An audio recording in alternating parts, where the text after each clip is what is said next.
is the Political Spotlight.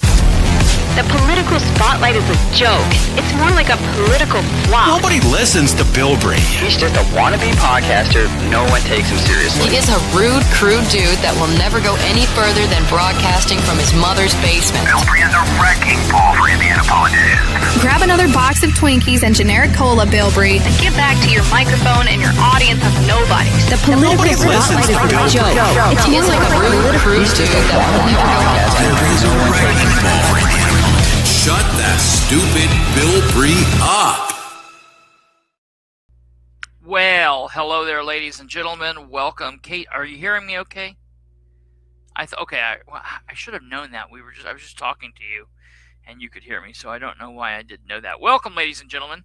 This is the 668th episode of the Political Spotlight. I'm your host, Kristopher H. Bilbrey. Keep having yeah, that's all right. You can come shut this down if you want.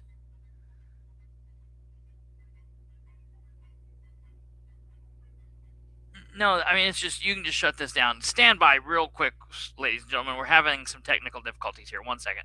Right, ladies and gentlemen. Obviously, as you can tell, we are not at the home studio. We're trying to do the best that we can do. We are here and doing well. It is Friday night. We're normally not here on Friday night.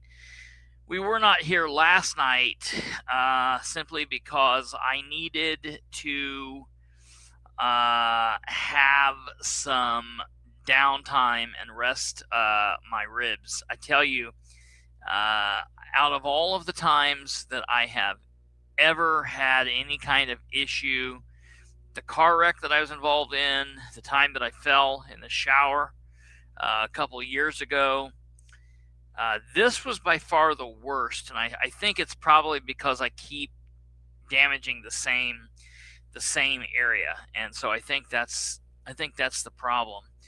And so last night I said, you know what?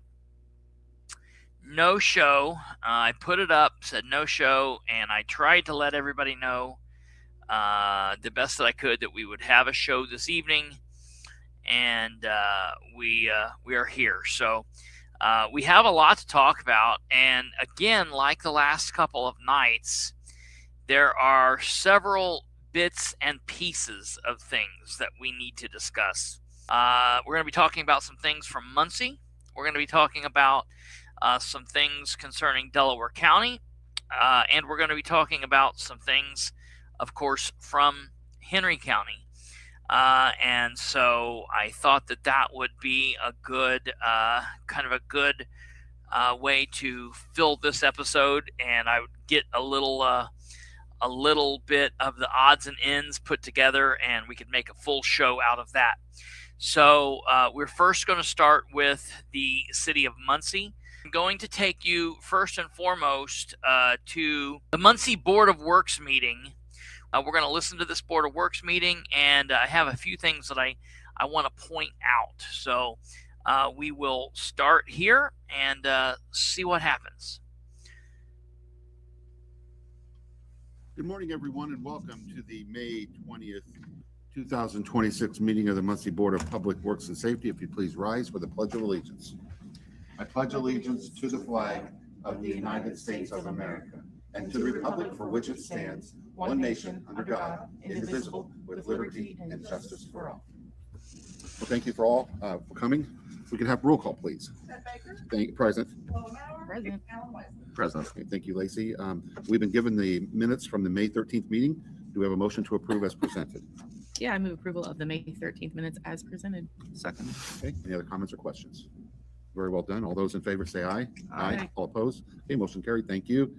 We've been given the register of claims. Good morning, Mr. Wagley.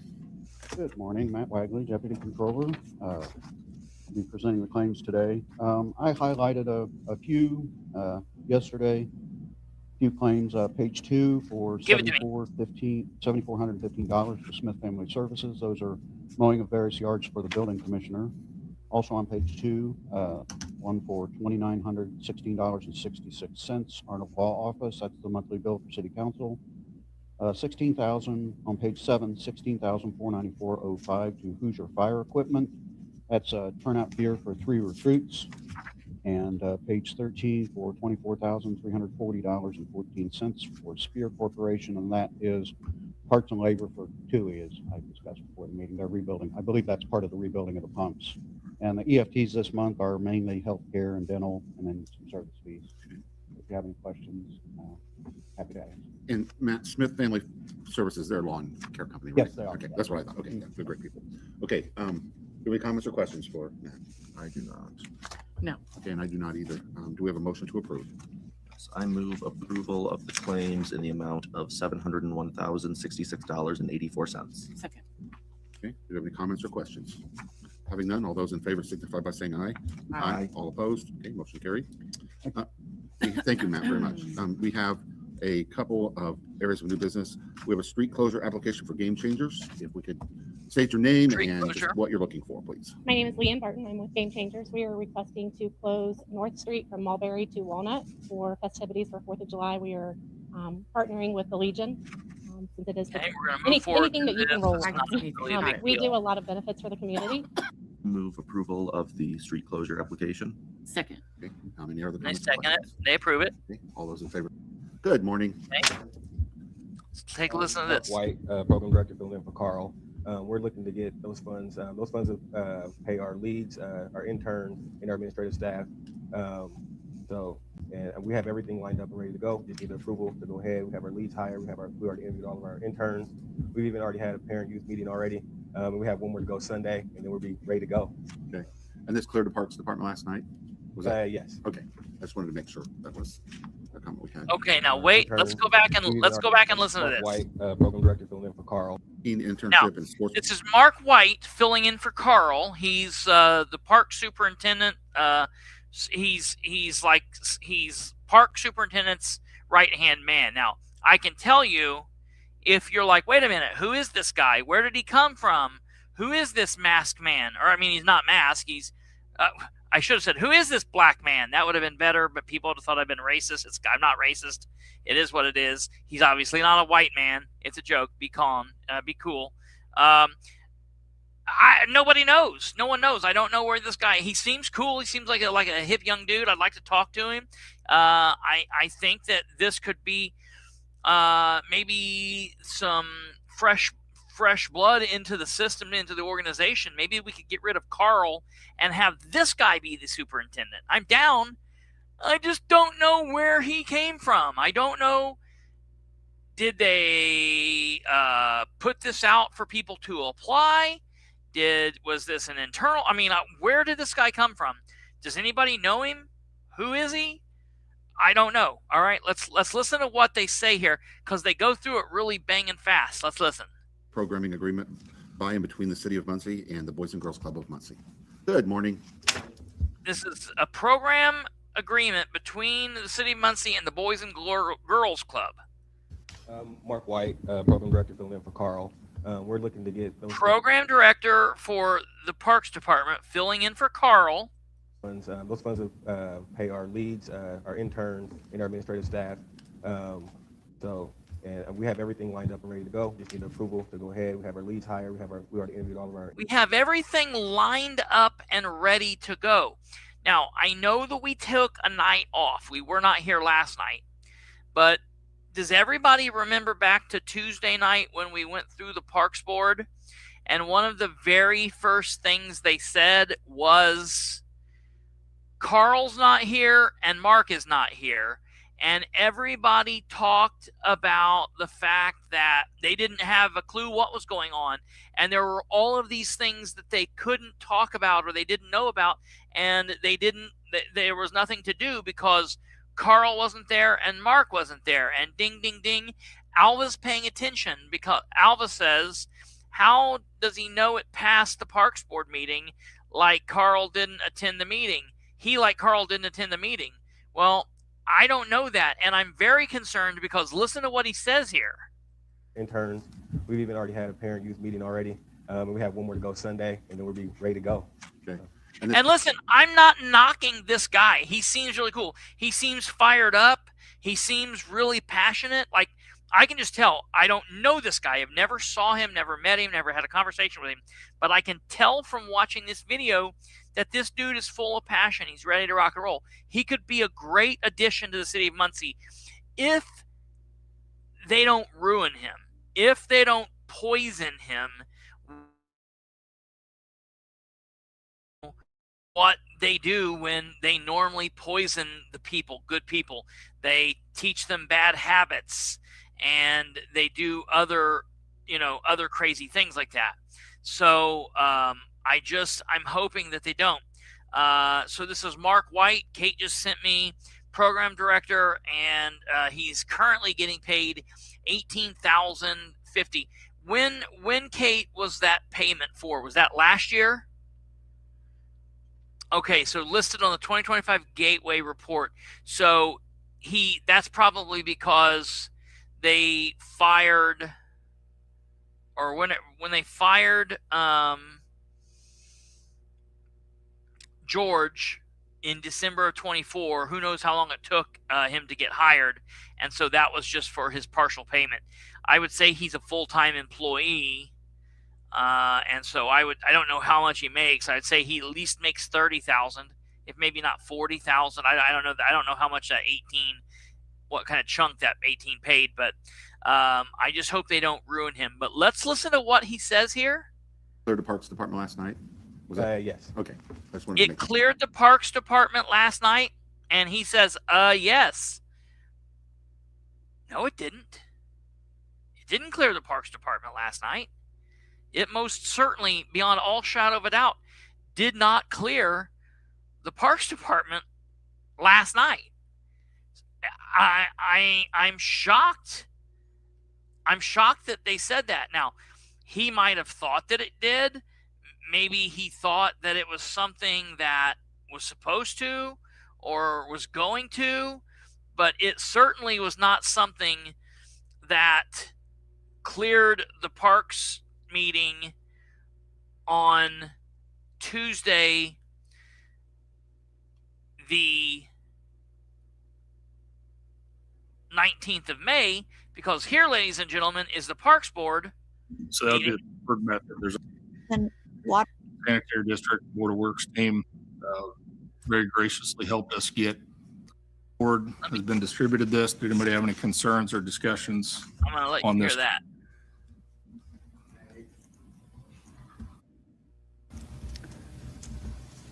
Agreement between the City of Muncie and the Boys and Girls Club of Muncie. Okay, right here. That has been presented to us. That is for the teen internship program and sports and the sports programming agreement between the City of Muncie and the Boys and Girls Club of Muncie. So that's for the, like I said, sports programming and the teen internship. Board has been distributed this. Did anybody have any concerns or discussions on this contract? Okay, so Kate pulled up George Foley listed in 2024. He had a salary of $53,000. So we can assume that Mark or whatever, Mike or Mark, whatever his name is, it's going to be somewhere around there. And it sounds like they did vote on this. So let's listen and see what they say here.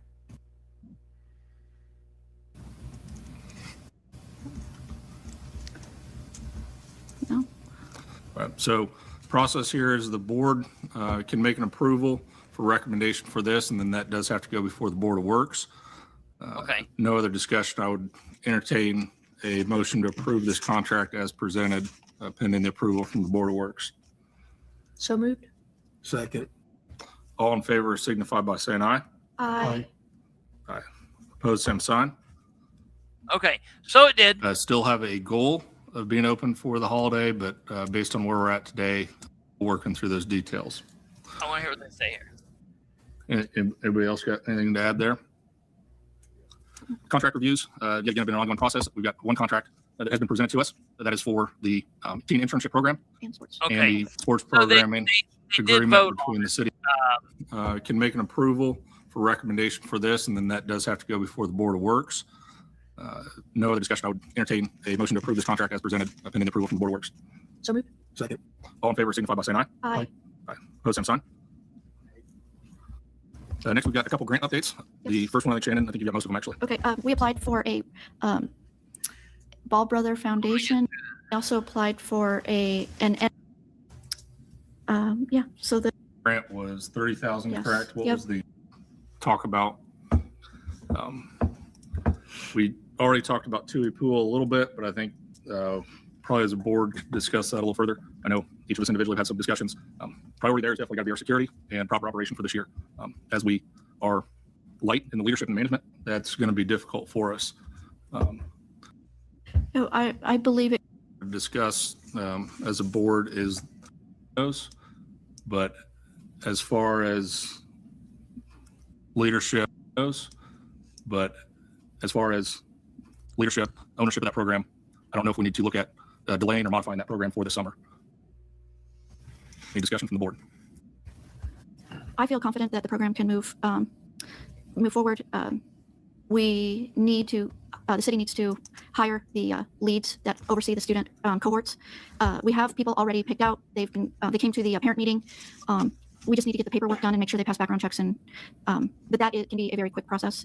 So I was involved with the program last year intimately, and feel like the program can be successful. And we already have children or adolescent teens that have been told that the program is going to run. So I wouldn't want to take that 6-week experience away from them.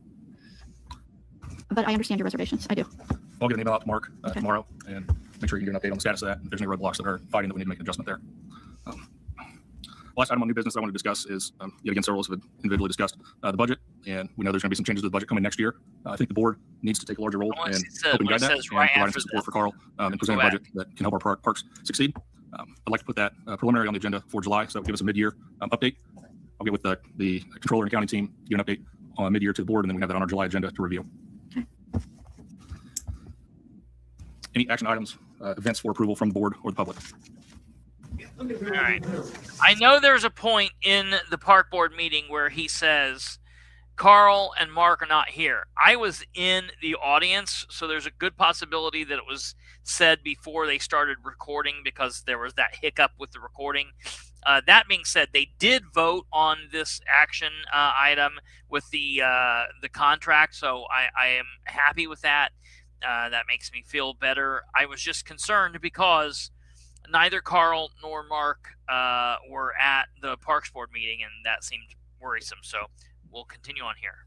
Okay, do we have a motion to approve? Yeah, I move approval of the agreement for the teen internship. Second. Okay, do we have any comments or questions? Okay, Mr. Yenser? Just to clarify, is this the agreement that Boys and Girls Club had with Buick? And when did the city enter into some agreement to let Boys and Girls run Buick? That I do not have answers for. Sir, do you have any? The club isn't running any of our programs. They're going to be a physical agent. So basically, they're covering the insurance of our program. Okay. They're not running anything. So basically, their accountants are going to be handling the funds and paying. Like we go through Thrive. So they send the money from their account to Thrive. And then with the Boys and Girls Club, they're not hands-on. They actually have an accountant that actually handles the funds. So they'll be just sending the funds to whoever to Thrive, and Thrive will be paying our interns directly. Okay, so there's a process for that. Yeah, it seems like accountability. Mm-hmm. Okay, thank you. Seems like accountability. City of Muncie, maybe it is. We don't know, but it seems like it. I'm going to abstain. Okay. Okay. So, all those in favor say aye. Aye. All opposed? Okay. Motion carried. Thank you very much, Mr. White. And then we are going to open quotes for the demolition of structure at 719 West Charles. Morning, Nikki. Okay, they're opening quotes for the demolition. And you're going to explain a little bit about what we're going to do here?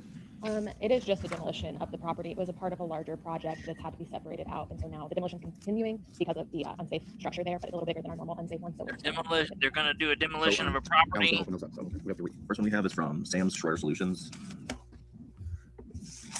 Schroyer Solutions. Okay. And their bid is $72,850. Next is from J.A. Schroyer Group. Schroyer is like, we got Schroyer, and Schroyer competing against each Their other. bid is $84,430. And the last one is from Yarberry Companies. Okay. And their bid is $72,300. So our orders that we'll give them back to you, take them under advisement, and then you'll come back to us. Yep, thank you. Thank you very much. We'll enter those Take into the your record. advice. You pick those up. I got those up right. Okay, very good. Do you have any other order of business? Any other comments? Mr. Rienzer. Public comment. I saw here you spent some money to make sure the pool worked and an agreement with the parks. I would hope that the city does something about getting some people to run it over there. I found out last night that they don't have a manager. They're short on people. They can't get it open this weekend, and that's sad because you let the YMCA run it for years. As soon as they got their pools, they bailed out. And there's no reason that a city should be short-staffed when you're spending millions every week on public safety, public works, and things like that. So maybe a little bit more attention needs to be made about getting help for Parks and Recreation, because that seemed very sad to me that the kids won't have a place to go, even though it might rain this weekend. So can I be clear? It wasn't going to open anyway, right? It wasn't going to open anyway because there's a pump problem, and I thought they fixed it. Well, they are in the process of rebuilding it. Well, we built it. So, well, that's fine. It's just still there's a pump problem. Well, I understand that there's mechanical problems. Have they? Oh, well, they didn't say last night at the park board meeting. Okay. And what I know is what I heard last night, that they didn't have a manager and they couldn't open stuff necessarily, but they're still working through mechanical. He's right. And the cost of a new pump, the new pumps were about what, $600,000, and the city is rebuilding them. Oh, I know. Yeah, that's I good. heard in the sanitary district maybe a week ago that they pitched in, did the labor, but and that's what should work. And how much again was the pump claim that you mentioned today? Only about 40 something. Parts, labor. I don't understand why Ted has all of a sudden Yes. But it definitely wasn't $500,000. Because Yes. the sanitary district provided labor and adversarial. That makes where sense. Rick is concerned. No, going back here. Okay, it's good. We got the thumbs up. Okay, any other comments or questions? Okay, having none, this meeting is adjourned. You know, oh, look! Did you see they shut the meeting off straight away? That way they didn't have a hot mic situation like last time because they couldn't afford that. I just don't like how adversarial Ted is being with Rick, because Rick is just getting up and asking questions that should be asked. So I want to talk about something else going on. He's defending his mayor, absolutely. So I want to talk about something else that is going on that we didn't hear or we didn't see. So you heard at the very beginning of that meeting that they approved the claims for $701,066.84, and in that $701,000, there's a little over $10,000 of money that is interesting to me, and this $10,000 some dollars is broken up on two claims. The first claim that I think is interesting is for R&B investments. R&B investments. That's $1,155. And looking up, Kate, how did we come up with what this is?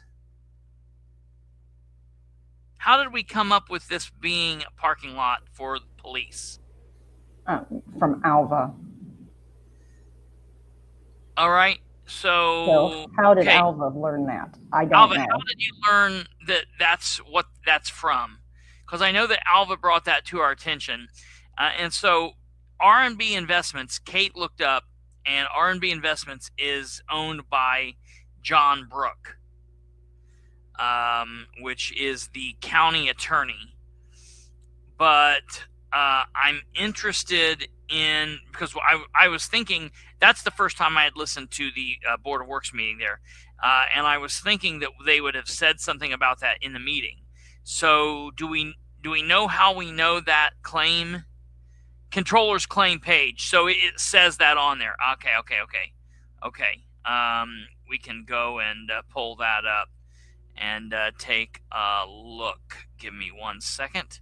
I will pull that up so we can see it. Let me see.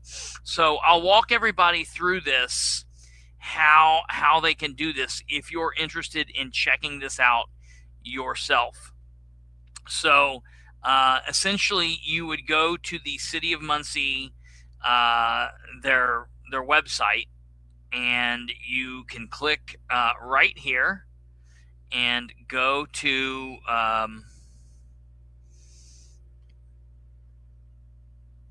their website here, and then we can go here to government and go down to departments, look for city controller. We'll click on the city controller. That will then take us to the weekly claims. We will click on You don't want the second run. You do not want second run. No. First run. Mm-hmm. And we will then look here and see. Companies are listed alphabetically, so just scroll down toward the bottom. Because I'll pull this up here real quick so you guys can see it. Oh, there you go. Look at There that. we go. So, we'll go down to R&D first. All right, R&B investments, right here we go.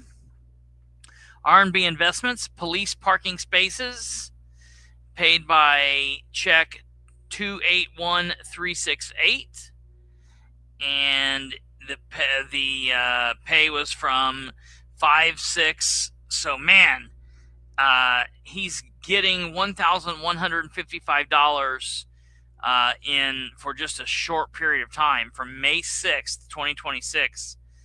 Let's see here. Invoice date, due date. So he turned that in on the 6th, and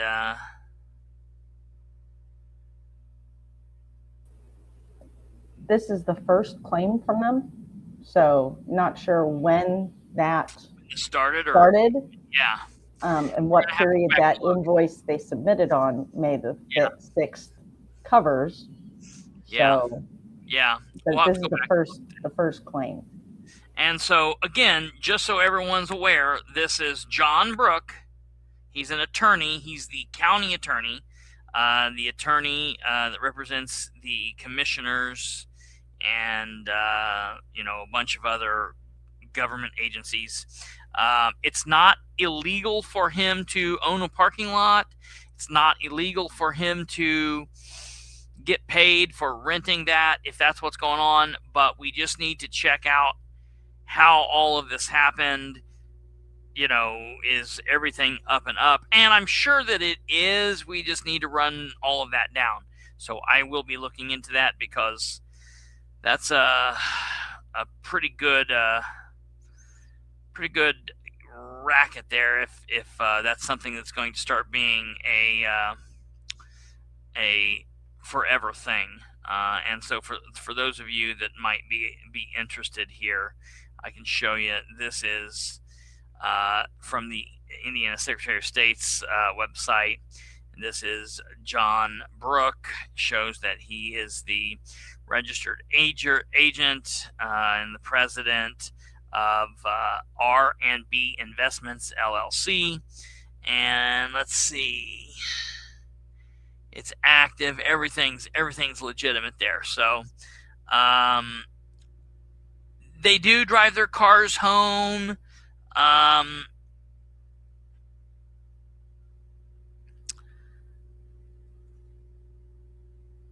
But they still park. There's some things are still parked there. I'm going to have to check and see what this is. That's the very first thing that I thought when Alva brought this to my attention was what exactly is being parked here. So, and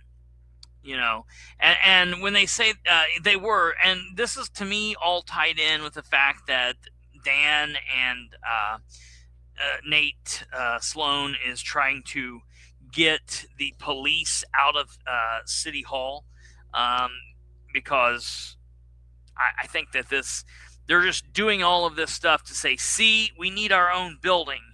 And I think that is just an absolute crock. I don't think that's needed. I don't think that's needed at all. So that's that. And then the last thing before we leave the this meeting and move on, there was another interesting claim that was paid in that total overall $701,000. And ladies and gentlemen, that is this guy right here. I want you guys to see this. This is the claim here. Hoosier Municipal Operations Professional Services. And it says 4/2026. Looks like the claim was submitted, invoice date on 4/30/2026, and it was paid on 5/22, and it was for $8,216. And ladies and gentlemen, for those of you that are not familiar, Hoosier Municipal Operations is Dustin Clark, Mr. Greenlight Lantern, or whatever he was. Hoosier Municipal Operations, that's Dustin Clark. And you all know what I think and feel about that. I think it's an absolute joke. And listen, I will offer this up. We've heard here recently, I broke this news like 3 weeks ago, and then I saw that the Daisy Dale's organization ran it the other day, and everybody was like, oh my God, the council president, Jeff Green, is going to be filling in for Ridenhour during Ridenhour's absence. And I was like, we've already talked about this. I thought everybody knew this. But I'm going to offer this up to Jeff Green, because we know that Jeff Green likes to take big baller actions and do a lot of crazy things just right from the jump, like he did when he first took over as council president. If you really want to make up for that, Jeff, I would offer up that you fire Dustin Clark, get rid of the contract that Dustin Clark has with the city of Muncie through municipal operations, Hoosier Municipal Operations, and you just totally sever all ties with him while the mayor is taking care of himself. And you, my guy, will be a living hero. If you could do that, I don't know. It would be amazing. So just throwing that out there and giving you a little food for thought. We could get rid of Dustin, and you could become a hero. You know, I know that's really important to you. So it's a possibility. All right.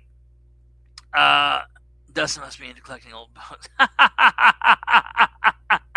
Stumblefoot. I've heard that's what he's into, collecting old boats and doing nothing with them.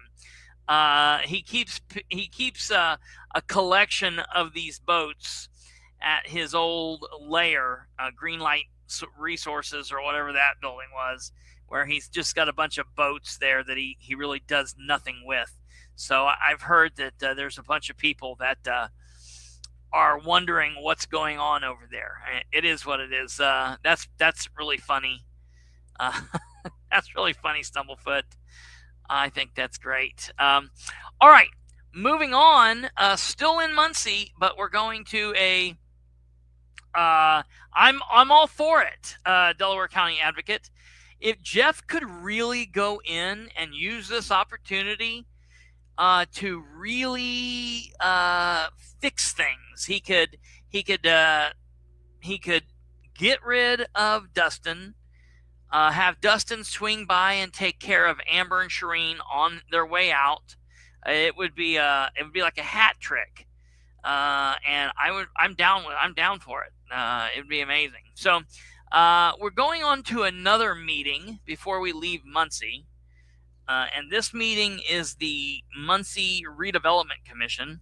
And it's actually been a minute since we've watched one of these, primarily because I can't stomach it.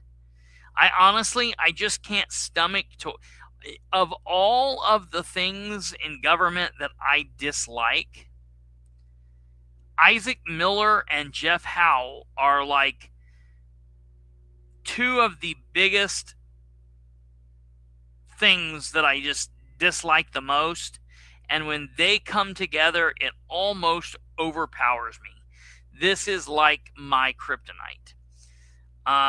But I was able to get through this because, as we see, Isaac Miller isn't here. So yeah, Alva says they approved $701,000, but they only paid $221. Which, listen, for a change, I'm okay with that. Honestly, I would be much happier if they approve all kinds of high bills but pay less. I'm down with that. I'm fine with that. It's when it goes the other way I have an issue. That being said, yes, there's some kind of discrepancy there. We've got to look through it. I want to take this opportunity to mention this because I feel like I have a responsibility to. And this is not Alva's fault at all. He did a damn good job on this. And we've mentioned it here on the program several times. For the last, how long have you been looking at this, Alva? 6 months, a year? 6 months? At least for the last 6 months. Maybe longer than that now. Alva's been taking a look at the Board of Works, specifically looking at what's talked about in the claims. And he had noticed that there was a discrepancy. And we've talked about it on the program. And we've talked about, like, hey, I need to look into this, whatever. Well, we were in the throes of the election and running it down. And Kate and Alva took a look at this. And then Kate brought it to my attention, what she had found. And we started looking through it one evening. And Alva was 100% correct. I mean, what Alva found was right. They were mentioning amounts, and then there wasn't a difference between what they were paying or what was going on. There was a definite discrepancy. And when you see things like this, people are like, wait a minute, it doesn't matter if it's good, right, wrong, or whatever. You got to find out why that discrepancy's there. And so Kate and I got to looking through this, and what we found and what was quickly determined was that the sanitary district claims were involved as well. And so in every instance that we could find over several months, we found that when there was a discrepancy, it was a sanitary district issue. And I then did look into that, and the sanitary district does utilize the Board of Works in that way. So it was definitely a good thing that Alva found and that we looked at. And look, I don't consider very much as a lot of times people don't understand this with cops. A cop isn't always the job of a cop isn't to prove a crime happened. A lot of times it's to prove something didn't happen, or to find out, what's going on in a situation. And that's how I looked at it when I was a cop. That's how I look at this. I'm not always out here to prove there's wrongdoing. If I can prove nothing bad is happening, to me, that's better than proving something's going on. Yeah, for the ratings and for people watching, drama sells. It's good. But I would much rather things be running smoothly and us talk about other things than for there to be a problem. So I appreciate all of Alva's hard work. He's still up to date and looking at this and keep an eye on it, and that's very important. As we see, there was a discrepancy here. Yeah, not all the discrepancies. I'm just saying all the discrepancies that Kate and I looked through that evening were covered by the sanitary district. Now, there are still a couple of questions, and I need to check because there is a possibility that there could be issues with Beech Grove Cemetery. Beech Grove Cemetery could do things to the city. So I need to verify that because those could be taken care of too. So I'm still checking into that, and I just wanted to point out, number one, that anytime we've talked about this and talked about, there could be something wrong, I don't think anything is wrong. So far, everything that we've been able to run down looked well. But number two, I'm so appreciative that Alva brought us that, so we were able to work through it. So that's big. I want to start this off by saying Isaac's not here, and the meeting runs so much better with Isaac not here. But I also want to show you something. All right, good morning and welcome to the May 21st. So since Isaac's not here, Isaac normally would be sitting right here in this open seat. We have Steve Pribella. No, down here we have the new guy, Seth Rawlings, Steve Pribella, Isaac's empty seat, Zane Bishop, and Shireen Wegley.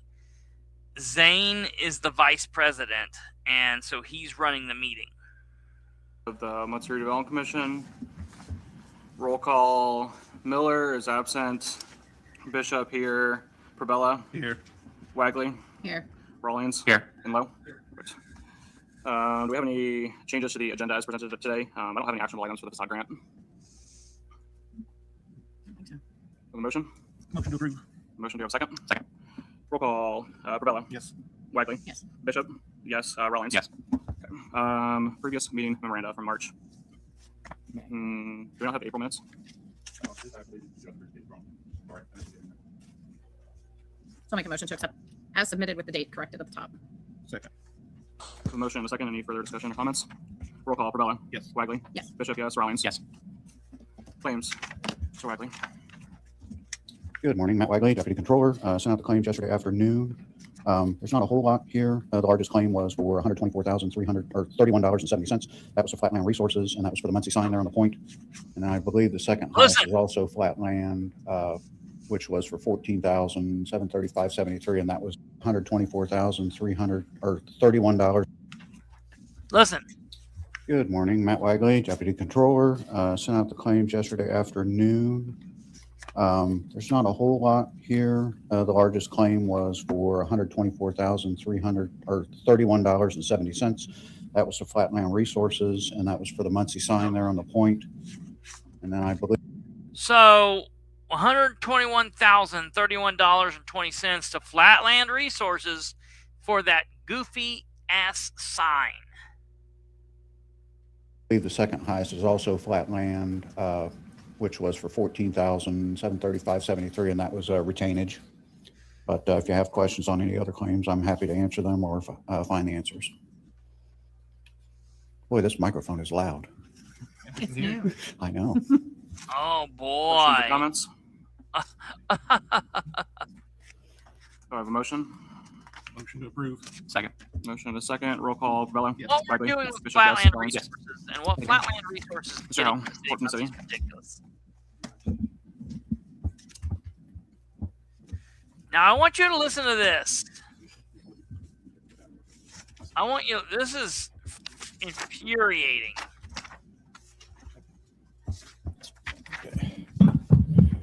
In the way of updates, we had the ribbon cutting on the Allen, which is the affordable housing development on Kilgore Avenue. It's now complete. Ribbon cutting was 2 days ago. Project Allen, is impressive. that thing's It's a nice addition to the Allen. housing stock, and it offers 1, 2, 3 bedroom units with in-unit laundry, free Wi-Fi, a fitness studio, and a pet park. I did take note that or it's just an affordable housing project, but I did take note that a 3-bedroom, 2-bath unit starts about $975 a month, which I thought was pretty remarkable. It's a nice opportunity for both existing and new residents to Muncie to have access to high quality and well-designed housing. And I think it does incrementally, it reduced the gap. I think we talked about this before. I think we were over 2,000 units short of the need for affordable housing in Muncie. So this fills the gap by about 120. So still more to come, but we have another project. These folks have done a couple projects now with us, the River Bend, and then this project. And then we have another one we were chatting with them about, and hopefully will happen over near the trail. So it's a senior housing project. Mason Ridge, 126 home subdivision. It is under construction. We had groundbreaking on it a couple weeks ago, and they are working and started moving a lot of ground out there. So we have that moving along in the pipeline. That's going to help capture a portion of what we think about 9,000 commuters, hopefully, that they're currently commuting to the city for work, but reside and pay income tax, property taxes elsewhere, that find a place to live in town. That has been the case with a lot of the units in Store Estates. Same builder, D.R. Horton, and they made quite an impact on the Store Estates project. We expect a lot out here, and they have also made moves to acquire other property to build other homes in town. And they as well.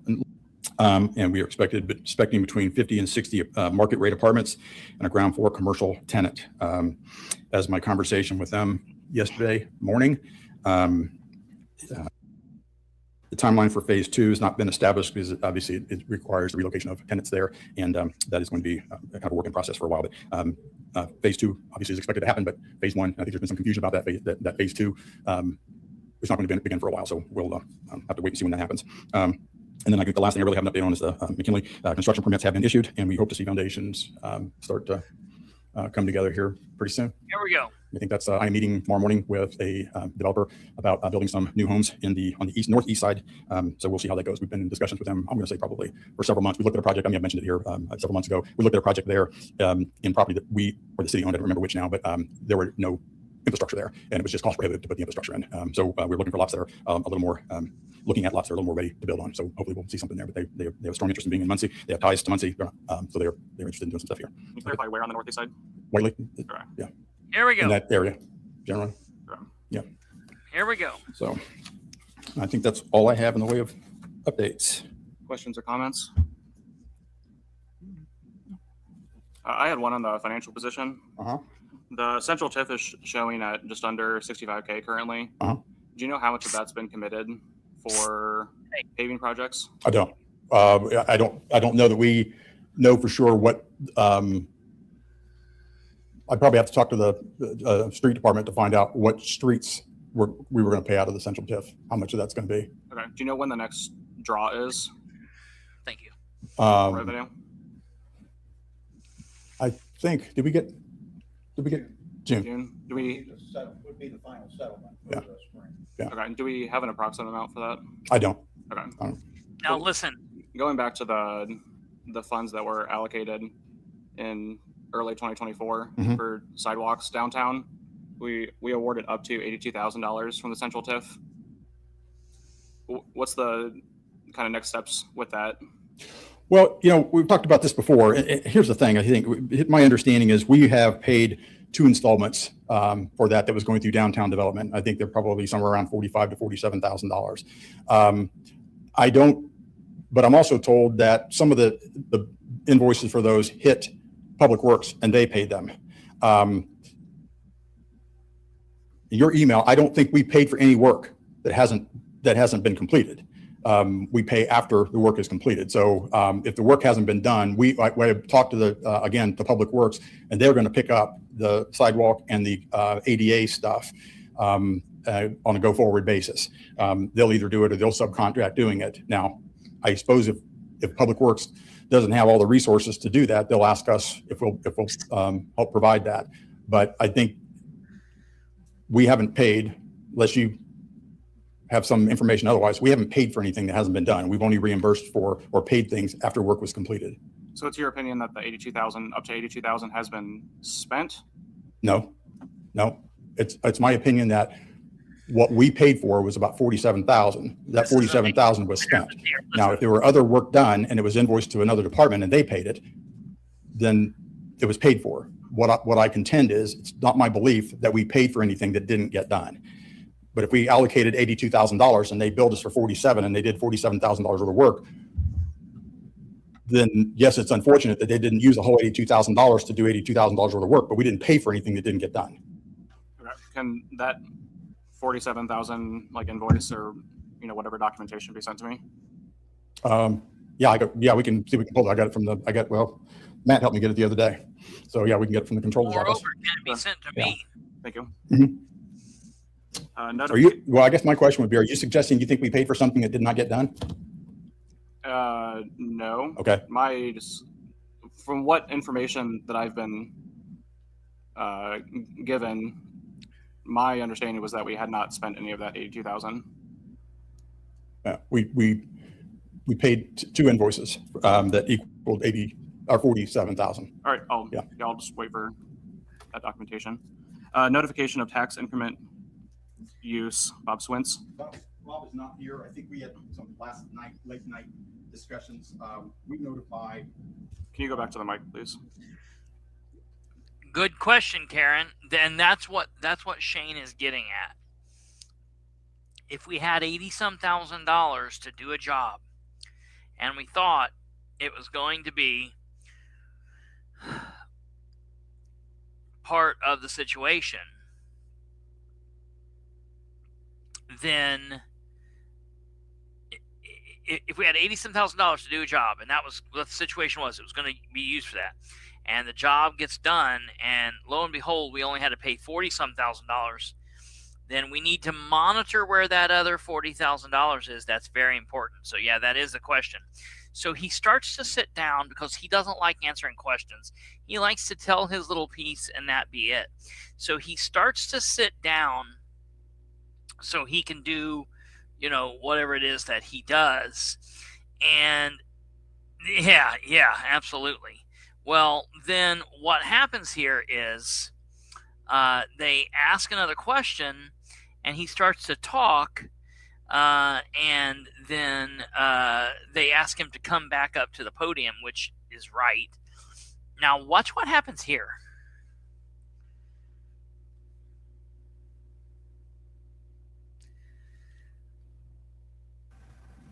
We send notification to the assessor of our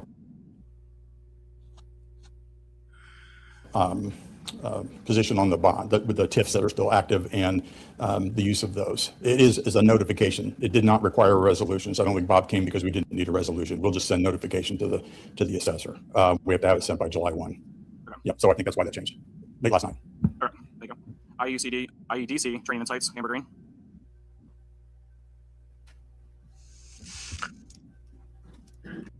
I just listened to that, and the thing that I can tell is, if I am a business looking to come to Muncie, if I am someone looking to bring a business here, or looking to bring my family here, and I care about this stuff, and I'm looking at this stuff, you want me to tell you what I see? I see a bunch of people in the administration that seem to have attitudes and just absolutely be assholes to one another, to each other, to citizens. And I don't then want to bring my business here, because it's like, what are they doing? I don't have problems with what the citizens are doing. I don't even see the citizens of being any problems. I see citizens asking questions and being treated like crap.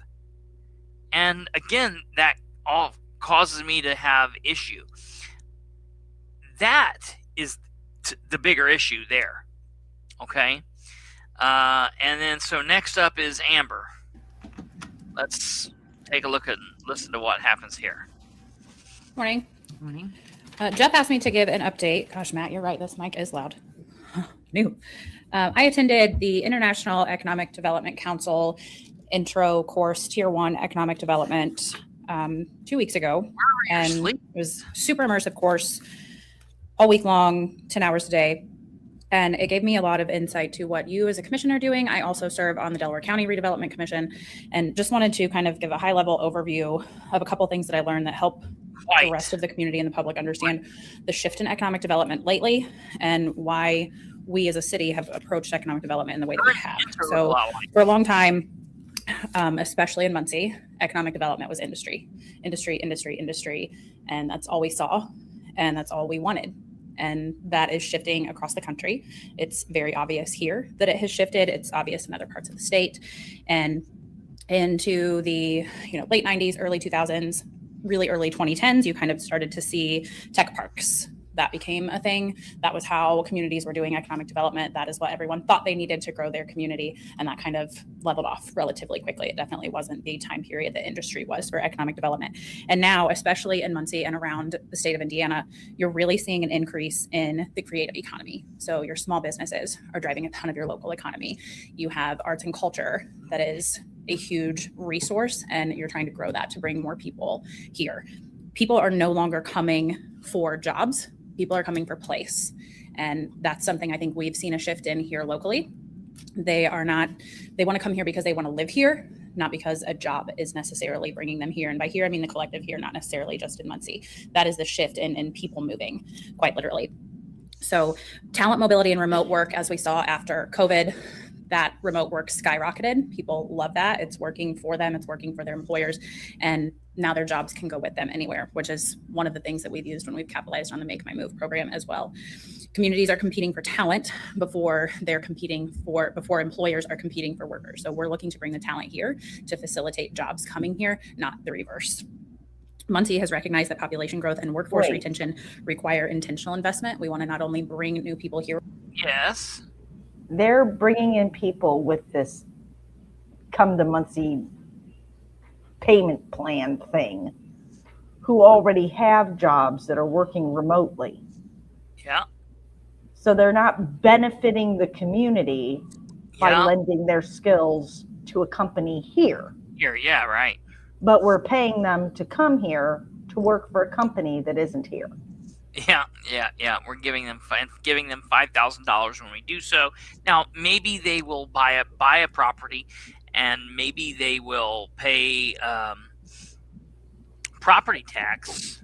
I think that's part of the catch is you have to buy a house here. But if all you're doing is paying property taxes, well, you have to buy a house here, or can you buy into the cool little condo thing uptown? And I don't know. I don't know what the rules of that thing is. Right. Your point is right, and to your point, maybe they don't even pay property tax. So what's the deal? Yeah. Maybe I don't know. But yeah, and I don't know.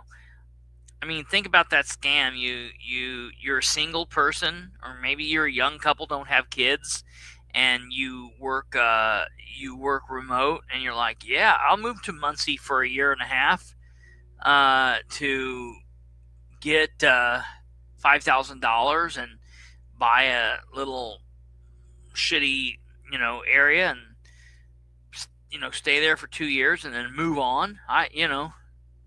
Just very weird. Yeah, that whole Make My Move thing, they really tout this as a great program. I just want to see to me, it won't be a great program until a couple years down the road, and we can really know if it did something or didn't do something. I think just touting this as the end-all be-all for Muncie and look how great this is, we just don't know that yet. We don't know it yet. Maybe it will be, but I would rather not give him that credit and say, well, we'll hold that, and then we'll give it to you once we know. And I had a couple people message me and ask, like, what I had quite a bit. And, I say on here, I do my best to try not to comment on people's appearances or, things like that. Other than my own, my appearance, whatever. But a couple people had texted and been like, what is going on here? And so I finally, after like the fifth or sixth time that somebody texted me, I finally had enough of it. And I called up to City Hall to get the security footage, and they got it to me right before they left. And this is what went on with Amber right before she went to the podium here, ladies and gentlemen. This is the official security system for the city of Muncie, and this is what we've got going on here.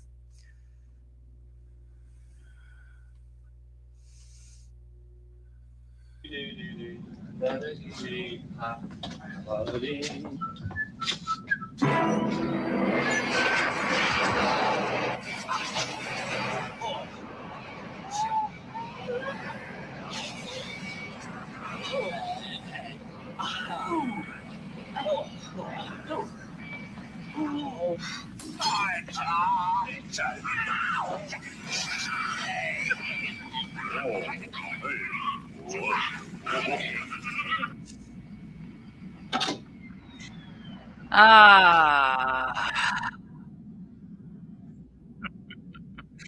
right. Back at it. We want to retain what we already have here. So housing shortages, Jeff mentioned that earlier when he was talking about the housing that has come through recently. Housing shortages and the aging housing stock, which we see a lot around the city of Muncie, have created barriers for growth, and housing has been a #1 priority between the mayor's administration and the MRC and the expensive TIF. The quality of life improvements strengthen the neighborhood stability and economic confidence, and investments in public spaces, redevelopment, and housing support long-term competitiveness. Our downtown revitalization efforts continue to create energy and activity, and partnerships with Ball State University continue to strengthen community assets, especially with some of our largest employers going after that retention piece. So one of the big things that I took away, we had a housing course on the last day. It was one of our shortest courses. It was about an hour and a half, and I'm happy to let you see this ladder. So the housing ladder, one of the things that we talked about is every community, if you want to grow housing successfully, needs to have every rung on the ladder, because what happens, especially if you're thinking of a physical ladder, if you take away one of the rungs, it's going to put pressure on all the other ones. So the rungs of that ladder are standard and temporary housing, rental, starter ownership. So think of your first-time homeowners, move up housing, and then downsizing, especially for the boomer population that's going to be, by 2030, the last of the boomers are going to be turning 65, probably looking to downsize. And Muncie has really capitalized on making sure that we have. When I heard this, when I listened to this the first time, and she said, all the boomers are getting ready to be 65 or older, and they're getting ready to, I heard that. I thought she was going to say they're getting ready to die instead of downsize. Like that's where it went in my brain. When she said downsize, I thought she was going to say, I was like, holy crap, she's going to go for it. Good Lord. Have every one of those rungs of the ladders in place. You're not going to solve a housing problem, especially in a community like this one, by focusing on one type of housing. I think Jeff's example of Store Estates and then the Allen, that covers a wide range of the bases. It doesn't cover all of them, but that's just 2 examples of some of the housing that we've done lately. Emergency and supportive housing, that project will be breaking ground here shortly. So we're hitting that. Affordable rental housing, workforce, entry-level home ownership, move up and market rate, which is a good mix reflected in the Allen and other projects just like that one. And then of course the senior and aging in place housing options. And when you're adding this new housing, like we've been doing, you start to see the neighborhood revitalization. You start to see buy-in, and new neighborhoods can kind of be created or blended into existing neighborhoods as well. So in closing, to go with those 2 things, the community, specifically Muncie, but the community as a whole, looking at state development as well, can't thrive if you're only focusing on one thing. Economic development has shifted. You can't just focus on jobs. You can't just focus on housing. You need to create quality of place. And it doesn't matter how great your quality of place is if there's no place to live in that place. So that's kind of a quick version of that. I have tons of slides that go along with that. If any of you are interested in taking that course, it's put on by the Indiana Communities Institute. You register through Ball State University. There are scholarships available through local utilities, and it's done once a year at the beginning of May. Does she get special time limits than other citizens? She's not a citizen. She's a department head, and she's on the agenda at the meeting presenting something. So this is not public comments.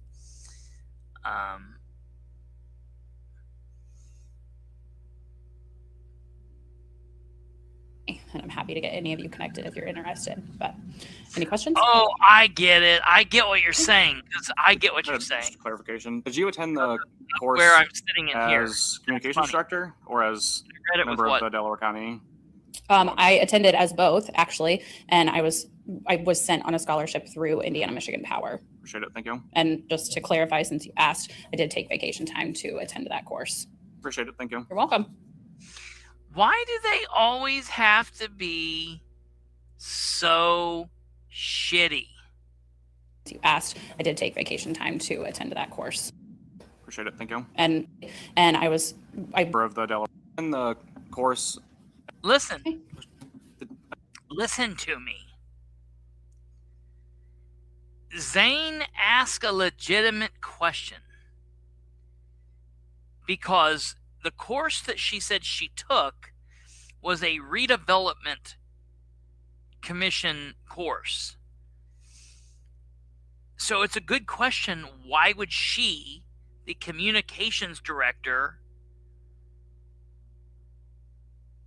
be doing this? Why would she should not be doing that? That should be something that one of these board members should be taking, or Jeff Howell should be taking.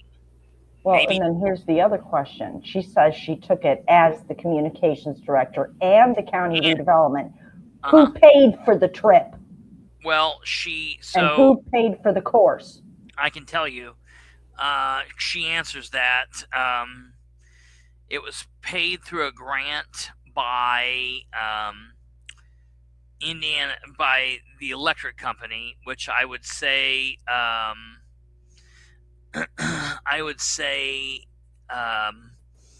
that would be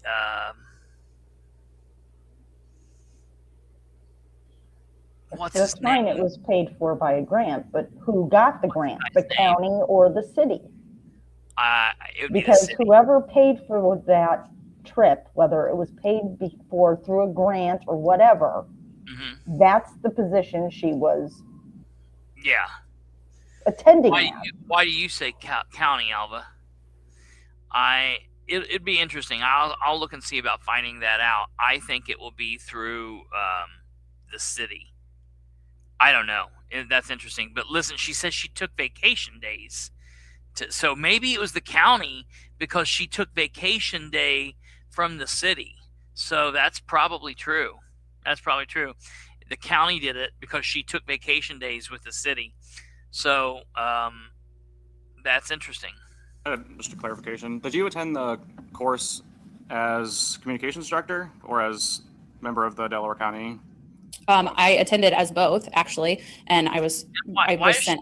So have an attitude with that. Why are they? This is called transparency. Your boss ran on transparency, and someone is asking. Let me be honest. I had this same question when I saw that she was taking this class. Because my very first thought was, why is Amber taking this class? It doesn't make sense that Amber's taking this class, because in her role as communications director, she is not. This is not something that she deals with, but. I wondered the same thing. So I'm glad he asked. And it's interesting to me that she definitely gets, a little bitey here. What's interesting to me here is we can see right here in this picture. Right here.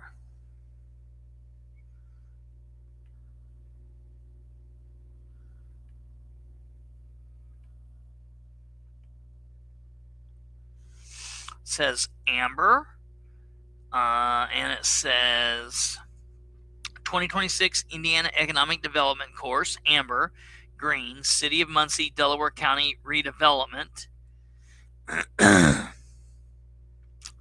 And then for some reason her sheet says Mayor. So I don't know why it would say that, but there we be. That's we see what we see there. So I think it's interesting. And then here she goes. On a scholarship through Indiana Michigan Power. Appreciate it. Thank you. And just to clarify, since you asked, I did take vacation time to attend that course. Appreciate it. Thank you. You're welcome. Acquisitions, dispositions, transfers, Jeff? There are none. Okay. I had a couple questions about them.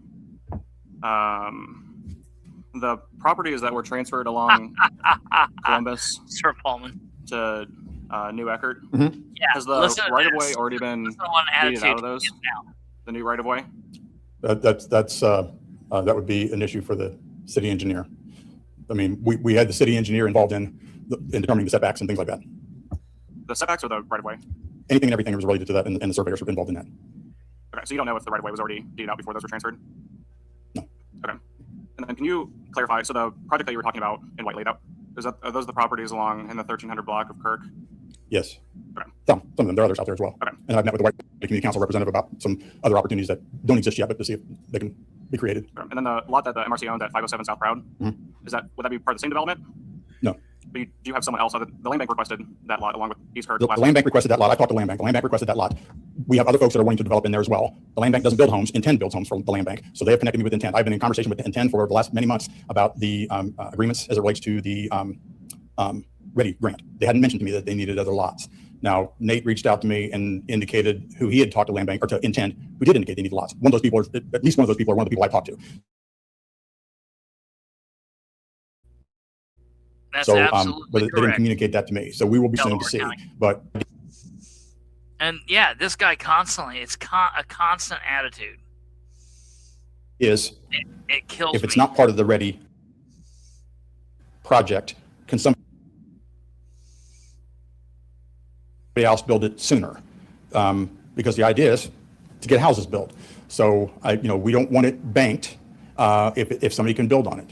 I think the land bank said at the last meeting, I don't want to misrepresent what they said because I don't know for sure, but I think they said they had 69 properties. I don't know how long it takes them to develop 69 properties. But if I have somebody else who can build it right away, that's what we'd like to do. And when we do that, we put a timeline on for them to build it. There are delay penalties put in those agreements. So I didn't want to bank it if there wasn't a need for it. Now, if Intent needs it and they're doing the project and it needs to go in their account to get that done, I don't know they have a problem with it. But they never mentioned it to me. So the developer that you're looking at for 507 South Proud is not Intent and is not the land bank? Correct. Okay, but they've specifically expressed interest in that property? They've expressed interest in lots that we have over there. Anything and everything that we have over there. Over there being the Old West End? Correct. Okay. Yeah. Last question. Seems like there's been confusion about how people and developers would obtain MRC properties. Can you clarify what that process is, who they should reach out to, when they should reach out, et cetera? If they identify the property that is owned by the MRC, they need to contact me, and we have an application. Like I said, and a lot of these things are aggregated. If we have a single lot that we've got a plan to do multiple lots, we're trying to get the biggest impact we can. So if we've got somebody who might want to build because of economies of scale, and we've had this discussion before, it costs this much to build a house, and it's worth this much when it's built. It costs this much to build a house, and the revenue that it can produce is this much. So whether you're building to rent or you're building to own, there's still some discrepancy there. But if I can have somebody come in and say, if I can build 4 or 5 in the same neighborhoods where my crew is all in the same place and nearby, and there's economies to do that, we'll look at those opportunities. Because sometimes, as we found, sometimes these lots get bought to get built, and then they sit for years, and we're trying not to do that.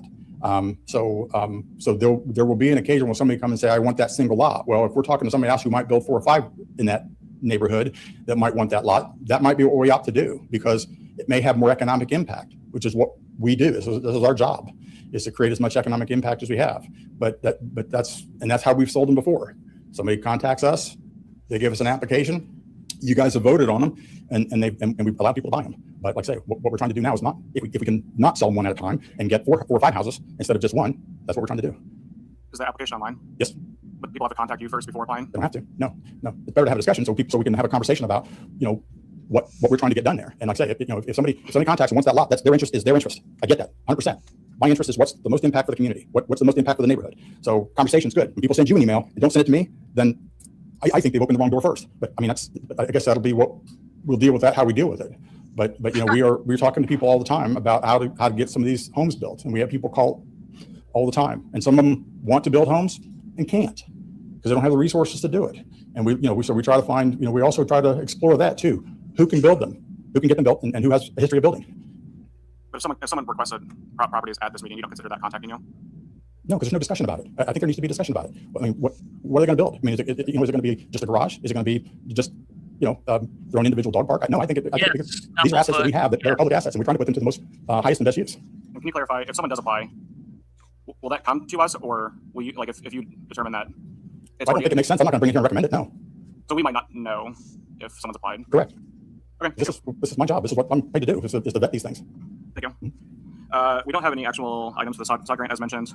We received a couple applications, but neither of them were eligible for the grant. One was outside 1 mile of downtown that was not for demo only, and then another was for work that was completed years ago. So we're continuing to vet applications as they come in. I think we have at least one tabled, waiting some additional information, and then further trying to iron out the process. Muncie Land Bank. Here we go. Now listen to this. This is interesting. Good morning, Nate Howard from Muncie Land Bank. Disposition, this past month, we approved the sale and the bid for 2116 North New York. That's a local family that intends to rehab that and make that their permanent residence. 218 is East 6th Street. We approved a pass-through agreement with a local family that wants to do the same thing, rehab and make it their permanent residence.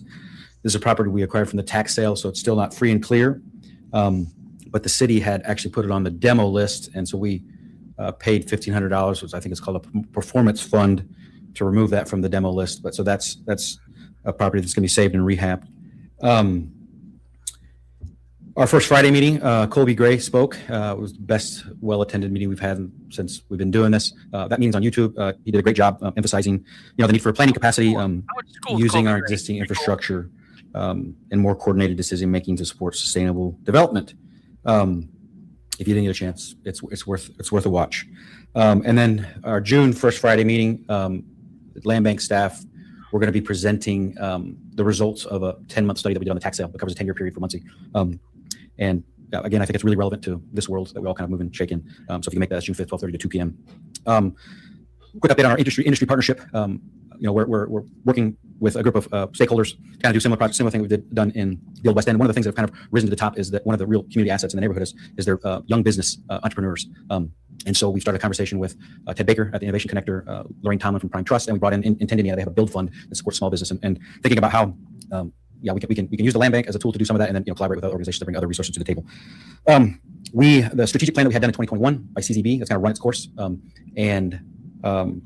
so we put out a new RFP for a new strategic plan, and we got 8 proposals, and we've landed on a proposal from Cuyahoga Land Bank, which is the largest, most effective land bank in probably the United States. They were the ones that actually helped us get started, so they're going to be coming back and starting that process with us and with our stakeholders. And I wanted to, if you would bear with me, I wanted to kind of frame an invitation, talking a little bit about where we've been recently, and some of the things actually Zane brought up. So, in April of 2024, we were awarded 40 properties by the county that had cycled through the tax sale on average of more than 5 times. These were properties that we had spent hundreds of hours identifying, working through alongside neighborhood leadership and local stakeholders. From those properties, the Old West End Ready 2.0 project now represents roughly $10 to $12 million of investment, with 34 homes being built or rehabbed, including 19 affordable workforce homes. Through a federal home loan bank grant in partnership with Habitat for Humanity, 7 affordable homes are being built with approximately $1.5 million of investment. 2 additional properties with structures have been fully rehabbed or currently being rehabbed by local developers, totaling roughly $200,000 in investment to date. One vacant lot was transferred to a homeowner who had maintained it for nearly a decade, and some additional properties, I think 9, we're currently holding for future affordable housing and neighborhood development projects, including 4 that are being held at the city's request. The point is this: that these were not market-ready properties. These were deeply distressed tax cycle properties that nobody else was taking responsibility for. And I want to say this: the Ready project in the Old West End, we played a catalytic role in assembling these properties over the course of 3 years, transforming them from liabilities into developable assets, coordinating stakeholders, creating a redevelopment proposal, and helping unlock millions in investment. And we intentionally chose not to send to the Muncie Land Bank in public conversation on this project as the protagonist. I wanted to focus on land banking itself as a legitimate and important tool for blight removal and redevelopment in disinvested neighborhoods. And I honestly, that may have been a naive assumption that our shared success, but important role in that success, one of the largest infill development projects in Muncie in perhaps the last 40 years, would translate into stronger institutional support for land banking from decision makers and decision-making bodies. And being very honest, what we've experienced is actually the opposite. Last year, we approached the county commissioners with a proposal for an interlocal agreement that would have granted the land bank first right of refusal on tax sale properties that have sat there and been neglected for years. This is a standard practice for effective land banks across the country. The proposal was flatly rejected without any meaningful discussion or negotiations. Shortly after, a nearly identical agreement was executed with the MRC. Rather than dwell on that, we continued following the established process and formally requested 45 derelict properties from the county. We were awarded 4, and we were required to pay for them. 17 of the requested properties were in the Old West End. We received none. Instead, leaning into the first right of refusal that you all had been granted, 10 of those properties were authorized for transfer to MRC through resolutions passed by both the county and this body. And according to Beacon, however, none of those properties are actually in the MRC's name. Now, I want to be clear. I understand that a deal may be in the works, and we support that. That's great. I know Jeff is working hard, like he's talked about. But after everything we did previously, being unable to acquire additional taxable properties has effectively halted our ability to continue to work in the Old West End and build on the momentum and success of the Ready Project. If the MRC and the city intends to move directly into this role, that is completely fine. We simply would appreciate a conversation acknowledging that shift so we can better understand our role going forward, focus our efforts elsewhere where appropriate, and complement the work the city is doing. Last month, after not receiving a response through email, Zach publicly asked for 507 South Proud and 5 properties in Whiteley. Jeff has explained this, so I'm not going to go into too much detail. I'm going to pause this to say this here real quickly. I'm not a fan of this guy speaking. I'm not a fan of him. I'm not a fan of his politics. Okay. I think he's, nationally speaking, he's a pretty whacked out liberal. He's pretty far left. I think seems very whacked out, politically speaking. But you know what? We're not talking about, he's not talking about the Second Amendment. He's not talking about immigration. He's not running to be my senator from Indiana.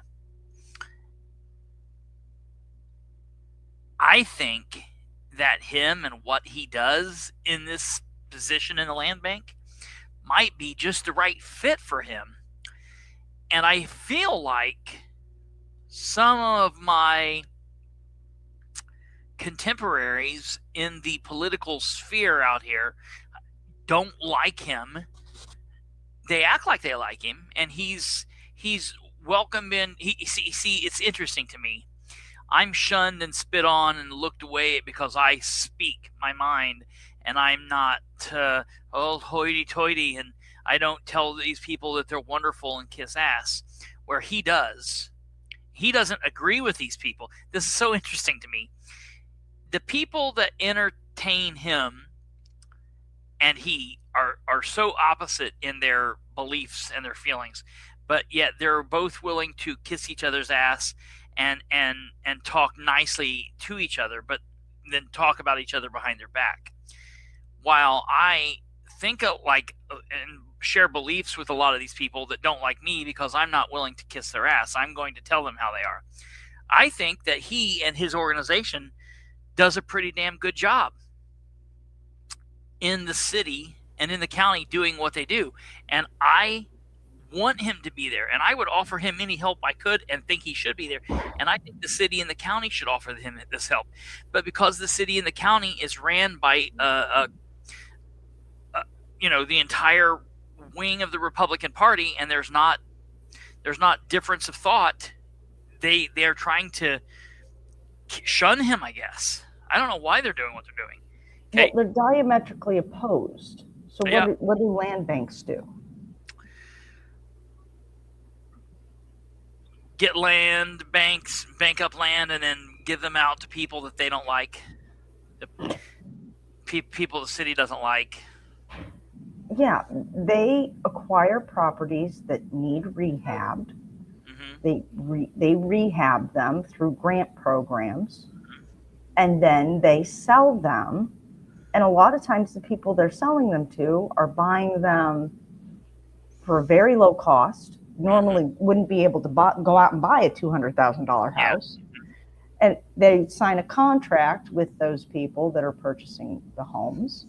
And they have to live there so many years, keep up their property taxes. They have to do some kinds of different improvements on the home, things like that. So they have a contract. So they're providing housing for lower income, really, and people who wouldn't be able to otherwise own a home. Sure.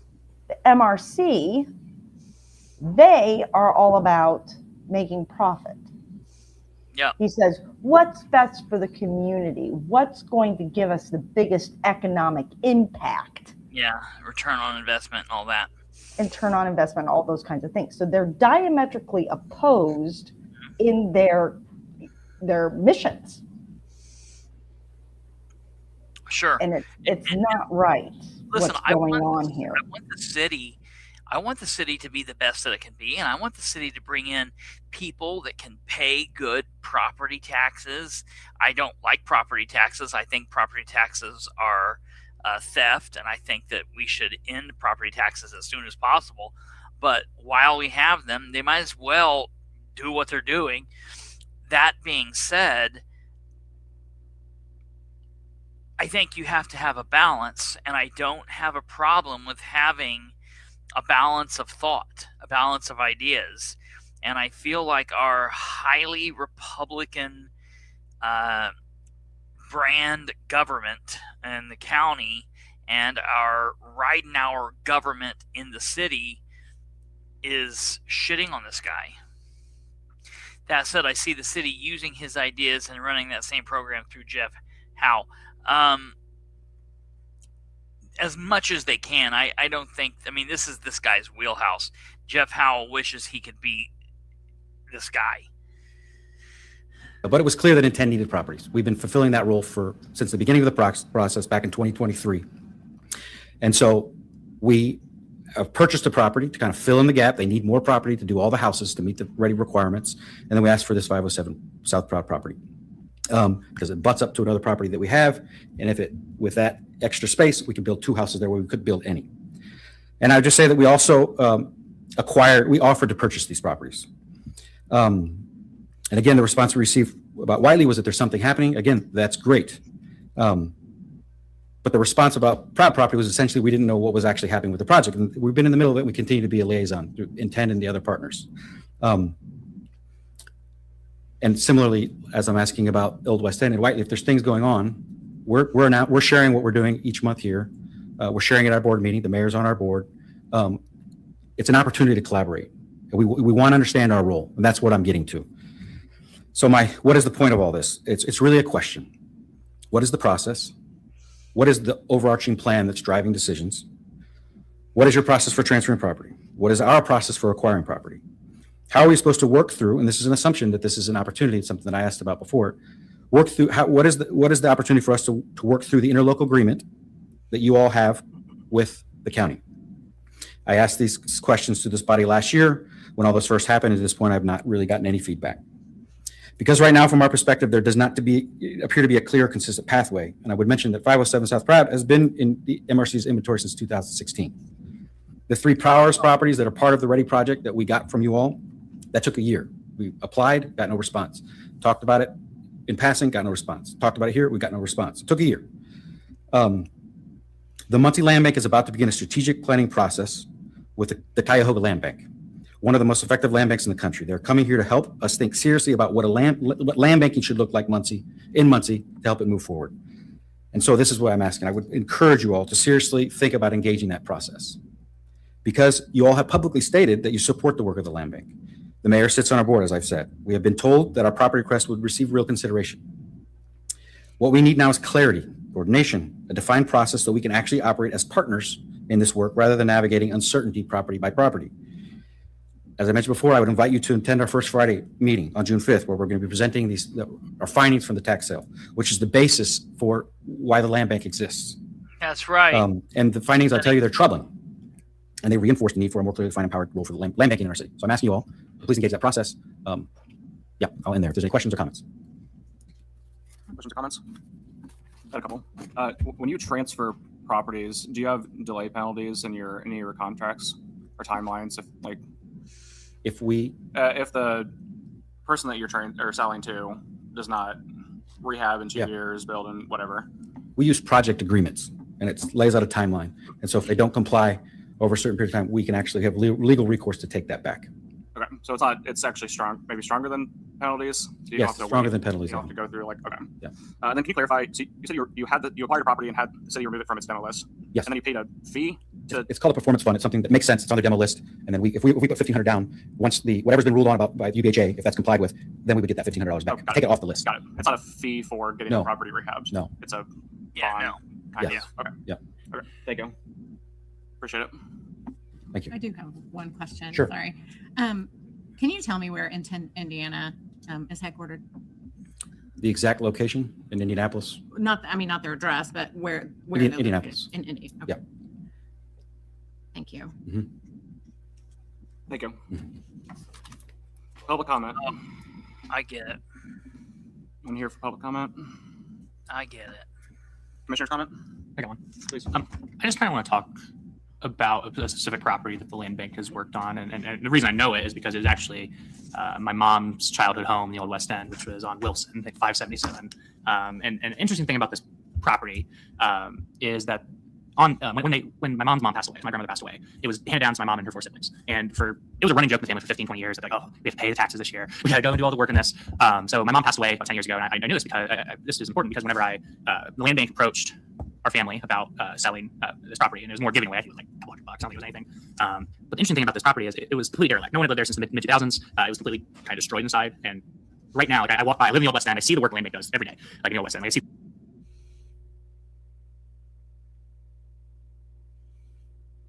these properties they're working with. And going and on this property in particular, like the windows have already been put in. Like there's windows throughout. They've redone the roof. All right. That's enough of that. The land bank's doing a good job. It is what it is. That's that. To me, I see the Muncie Redevelopment Commission as being this kind of like, we are better than you, you're not part of the cool kids group type of thing that Shireen Wegley and Jeff Lowe and Jeff Howell and Isaac Miller do. And I'm happy that Isaac wasn't there today for this meeting on Thursday. And I'm happy that just another way to grab money. I'm happy that Zane Bishop was able to get some of these questions in.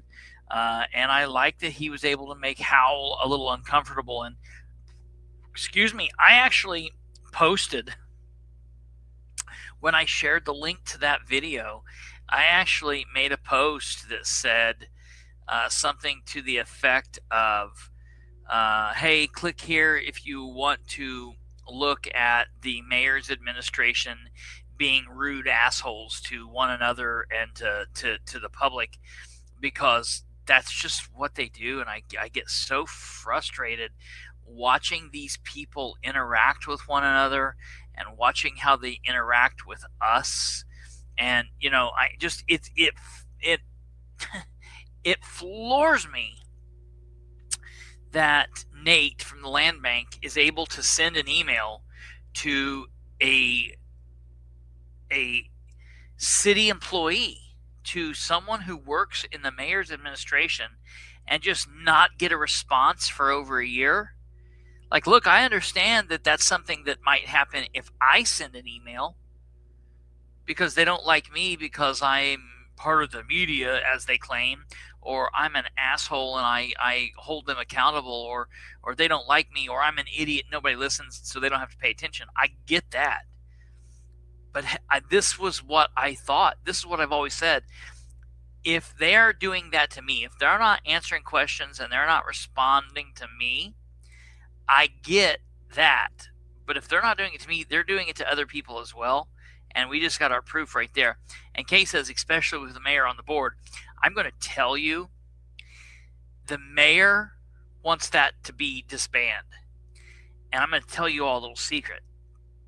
That's the reason the mayor put Ryan Webb on that board, to cause disruption in the land bank. That was the sole reason right now for everybody. Listen, and Ryan Webb said it when he was on here. For everybody that hates Ryan Webb or whatever, that's fine. But you need to look a little bit deeper. The reason Webb was put on that board was so Ridenour could cause chaos and destruction from within. Let that sink in for a little bit. So when Ridenour's on that board, yeah, he's on it, but he don't give a shit about it. He's not there for any valid reason. He's there so he can know what's going on, and so he can do whatever the hell he's doing here. It's so gross. Ridenour is so backwards, man. It's so crazy. Ladies and gentlemen, I do want to quickly take a break here. Sit tight. We'll be right back. All right, ladies and gentlemen. Next, I want to take a look at a situation in Henry County. This is going on in Henry County. It has been going on since well before the election, and I kind of thought that it was done, but I guess I was wrong, and so we need to I guess focus on this. I can't believe I'm still focusing on it. The other day, I guess this was either Thursday or Friday, I made a post in which I shared a little cartoon of Randy Howard. You all remember Randy Howard, right? The guy that was running for sheriff of Henry County. That little jokester guy. We know he wasn't serious, but you know who I'm talking about. Okay. I shared this little cartoon of him, and I will pull this up here so you guys can see it. I ask who? I ask in the post if anybody had heard from him. Very much like Sproul's and Sproul's sister. He has been kind of flying low, flying under the radar for several weeks now. Shoot, even for weeks before the election, he had basically just dropped off the face of the planet. And I will tell you that I heard that the reason he basically went away from doing any kind of campaigning or doing any kind of work is because his wife was ill and was in the hospital. I did not know that. I do know that now, and I hate that. I'm sorry to hear that. I don't know what was going on with her. Don't know what kind of illness she had.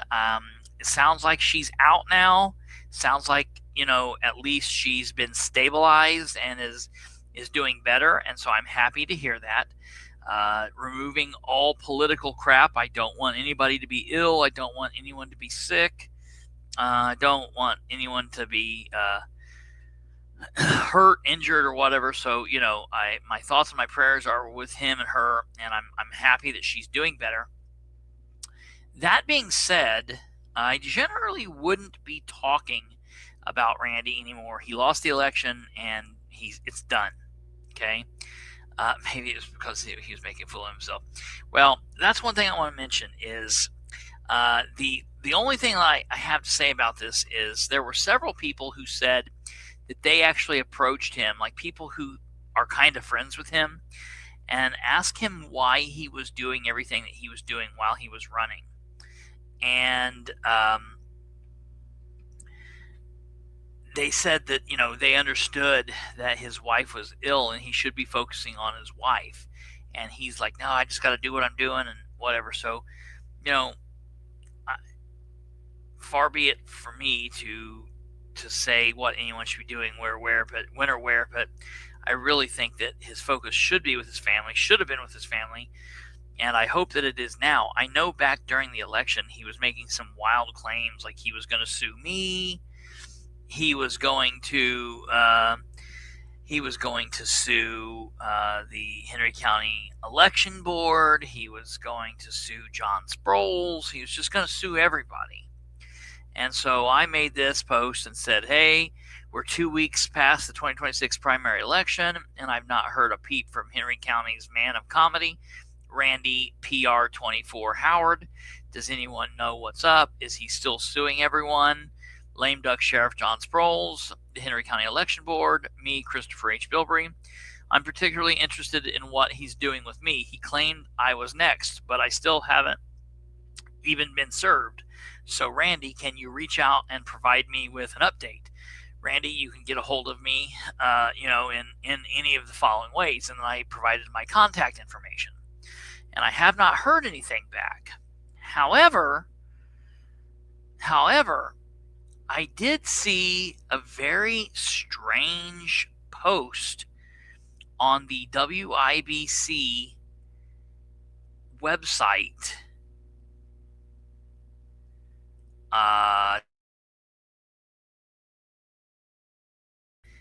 And that is here. If I can get this ad to, I hate the ads they have on their page. It is so crazy to me. It almost is unwatchable because of that. You almost can't deal with it. It's crazy. So this says, listen to this. This is really crazy to me. And it's written by this Jonetta Cruz. I'm starting to wonder who's crazier, Randy or this woman. Okay?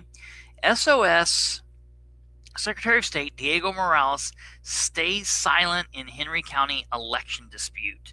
Maybe that's because he has a little bit on his plate to deal with, and he can't be worrying about some craziness from Randy Howard. Okay, I want you to listen to this. A Henry County political candidate is taking his fight to the highest levels of Indiana's election oversight, leveling up sharp accusations of unauthorized enforcement, selective bias, and a political interference against local officials. The escalation follows more than a month of silence from Indiana's Secretary of State Diego Morales, who has reportedly failed to acknowledge a formal investigation request submitted in April. A what? By who? How? Does Jonetta not know that the Indiana Secretary of State doesn't do that? That this is not something that he would do?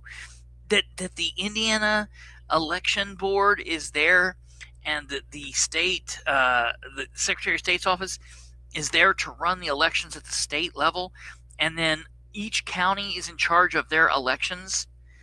I'm shocked that this is an article. On May 1st, which was yesterday, listen to this. Petitioner Randy A. Howard issued a formal follow-up. That's a very strange, weird way to say email. You mean he emailed the co-chairs of the Indiana Election Division, Joseph McLean and Angela Nussmeier, demanding immediate action or a direct referral to Indiana Attorney General Todd Rokita. That's not how any of this works. This is crazy to me.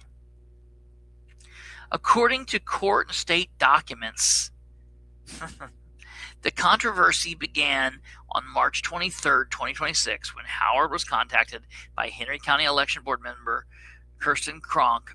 Kronk informed Howard that a formal complaint had been filed in Newcastle City Councilman Aaron Dickin by Aaron Dickin, claiming Howard's campaign signs violated local 6 square foot municipal size restriction. Of course, we already know that. Okay. Howard states he was told he must bring the signs into compliance immediately or face formal board hearing and monetary fines under the threat of financial penalties. Howard spent additional time, labor, and campaign resources to modify and reinstall 26 campaign signs during a critical phase of the active election cycle. The man received 300-some election votes. I don't think it was this that caused him the election. I just don't think that if he wouldn't have had to do this, is he claiming he would have won if he didn't have to do this? Okay. Sign police or interference, Henry County tort claim. So again, Jonetta, there is no tort claim. This is something that Randy drew up on his own self. However, the legal ground under the local board quickly dissolved. On March 31st, 2026, the Indiana Election Division clarified the governing law. State preemption under Indiana Code local municipal sign ordinance regulating size are entirely preempted and unenforceable during the 60 days preceding an election and 6 days after. Lawful size. State law expressly permits political signs up to 32 square feet. During this window, no authority. The local election board holds no statutory authority to enforce city ordinances or threaten candidates with local fines. On April 1st, 2026, Councilman Dickin publicly acknowledged that his original complaint was predicated on incorrect interpretation of the law and had caused unnecessary disruption, believing he was intentionally targeted to stall his campaign momentum. Howard filed a request for formal investigation with Secretary of State Diego Morales on April 20th. In the filing, Howard outlines a case for several severe infractions by the Henry County Election Board and associated personnel.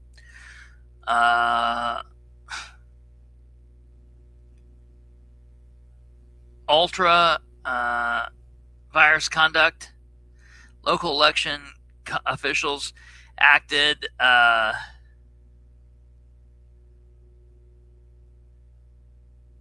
Local elections officials acted completely outside the scope of their lawful statutory authority, a selective enforcement. Howard claims he was singled out and forced to alter his signs, while similarly situated candidates were left unbothered. Coercive threats. Compliance was extracted through unlawful threats of bureaucratic hearing and illegitimate fines. Howard said that the diversion of financial resources and physical loss of irreplaceable campaign time materially impaired his ability to communicate with voters, potentially altering the level playing field of the election. This is nuts. The silent treatment from the Secretary of State. Despite the gravity of a formal election interference complaint, Secretary of State Diego Morales' office has provided zero follow-up. What is happening here? As of today, I have not received any response, acknowledgement, or communication regarding my request to Secretary Morales, Howard wrote in a May 21st letter to the Indiana Election Division. Frustrated by the lack of administrative accountability, Howard is urging the Election Division to bypass the logjam and protect the neutrality of the democratic process. In his compiled follow-up, Howard stressed the vital necessity of state-level transparency. If any process within government should remain completely pure and free from improper influence, it should be the electoral process. That includes the fair and impartial treatment of candidates, the lawful administration of election procedures, and the enforcement of candidate requirements without political bias or interference. Howard's notice also explicitly alerts all involved parties, including the election board members Butch Baker, Kirsten Kronk, and clerk Jenny Grubbs, to preserve all text messages, emails, and internal memos under a formal spoliation notice signaling that a tort claim and further legal action are actively on the table.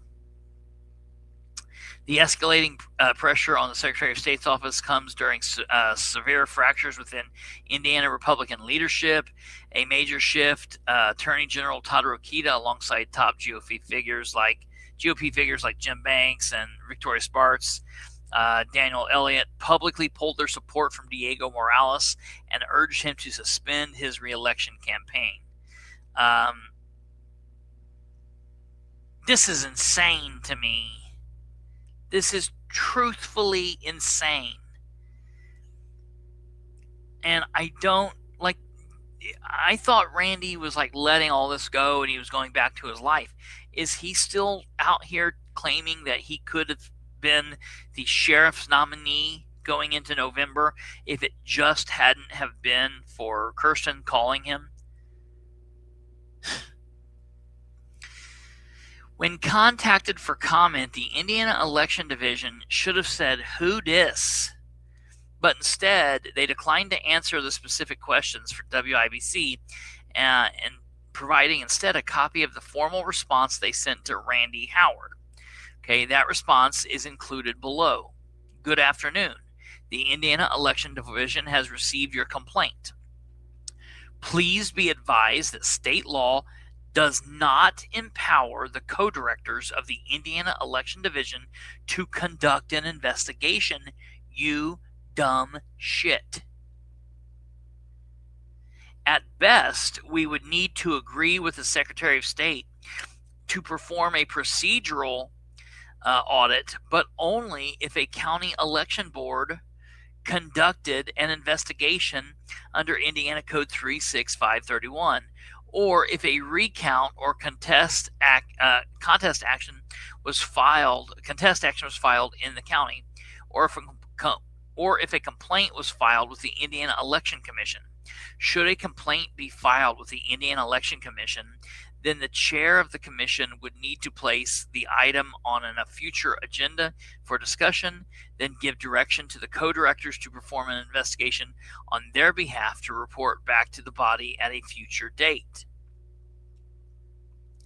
However, if a violation of Help America Vote Act or the National Voter Registration Act occurred, an individual would be able to submit a complaint using specialized paperwork found on our website. The complaints we can consider under the federal laws are limited in scope. For example, a HAVA complaint would allege a polling location was inaccessible to voter with disabilities, or a voter was provided a provisional ballot. A NVRA complaint would center on a certain allegation related to voter registration issues. In our views, you are likely better served working with a personal attorney and exploring whether filing a lawsuit would be appropriate. There is a provision in state law that does not give any government unit the power to adopt an ordinance, a resolution, or an order concerning an election described in Indiana Code 3512, or otherwise conduct an election except as expressly granted by statute. If such an ordinance, resolution, or order is adopted that is outside the scope of Title III, our state's election laws, then this statute voids that action. Alternatively, you may wish to take your complaint directly to local law enforcement or state police for criminal investigation. The Secretary of State's office has not yet returned request for comment regarding the unaddressed April 20th petition or the date as the date of this article. I just cannot believe that Janetta is wasting this much time on this nonsense when, in fact, she's been given the information pertaining to the 2 police officers, sheriff's deputies that have been suspended. She's been given a bunch of other information that pertains to actual corruption and ongoing nonsense inside Henry County and others, but she just refuses to correspond with myself or I think anybody else. Kate, have you had any luck with her? Kate's not had any luck with her. So really, I mean, I think she's part of the problem at this point. Unlawful threat of hearing, that's what the code demands. Every complaint gets a hearing, and until the hearing, no action needs to be taken. Yeah, this is all Randy's fault, 1000%. And this is Randy being an idiot. There's still no actual legal filings happened here. I don't know that Randy has filed anything properly other than the lawsuit that he filed back like some 2 or 3 years ago against the Henry Township Trustee Assessor's Office, or not assessor, advisory board, whatever that is, that thing, the Henry Township Advisory Board, or the trustee's office. That's what it is. That's the only time I think he's actually filed a legitimate legal issue. Wasn't it the park board? What? Wasn't it the park board?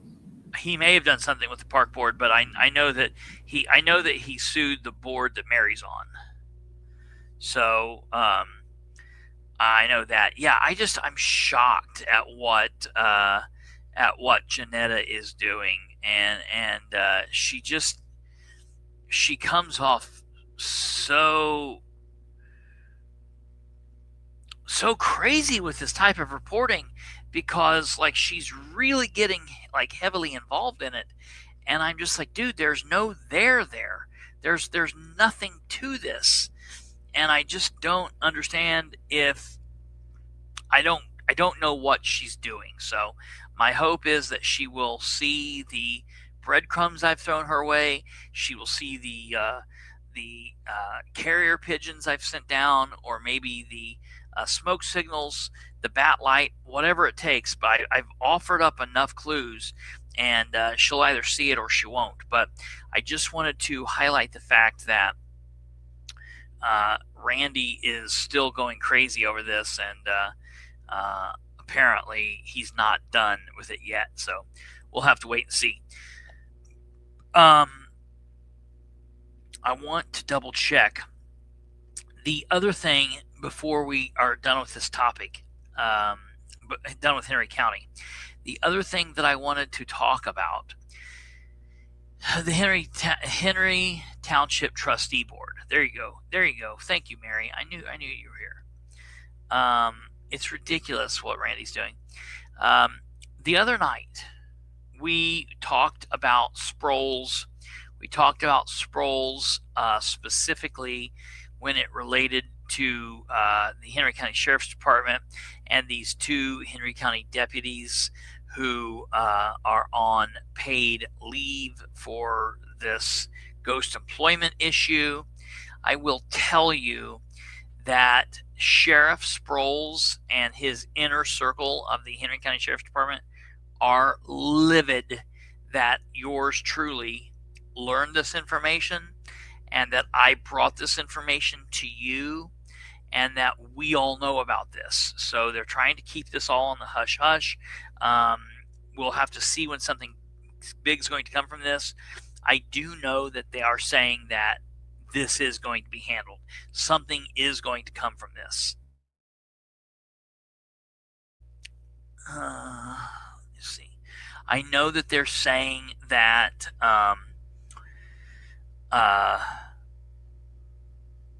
people are saying like they don't think anything's going to happen. There's too many people involved now, and this is too big of a problem. I fully feel like something's going to happen, and Sproles is going crazy. Unfortunately, the other night we got off the air before I noticed that I had an email, and I want to bring this to your all's attention. Now, if you have been watching my social media, you're aware of what I'm getting ready to show you, but I figure we'll put it out here and let people who maybe don't have social media see this as well, and I wanted to cover it on the show. So as you guys are all aware, last Monday, Tuesday, when I first became aware of this, I sent out an email to John and to the commissioners and basically everybody involved. And I sent out the email so that I could hopefully get to the bottom of what was going on with this investigation. So I said, good afternoon. Sources within the HCSD have confirmed with my team that Sergeants Bobby Lackey and Ryan Burns are currently under investigation due to some sort of alleged misconduct concerning hours worked, not worked, and compensation during Operation Pullover. And while I'm fully aware no one can answer any real questions about the investigation or possible disciplinary actions, my questions are simple. Are both of these sergeants still scheduled and working, or are they currently on some form of inactive status like paid or unpaid leave? Now, we've since learned that they are on paid leave. And is there a time for when some kind of final action will be taken? Okay, So I asked that question, and I was like, we probably won't get anything back. It'll be what it'll be, and it is what it is. Well, John decided to respond to me, and shockingly, this is what he said. He sent to me, "Who are your sources from inside the Henry County Sheriff's Office?" To which Kate and I just laughed and laughed and laughed and laughed. I'm not even going to tell you what we was originally planning on sending back to him, but it was good. So I finally just sent him back the following: "Dude, ... are you for real? ? Resign and I will tell you. I'll tell you." Now, I want to let everybody know,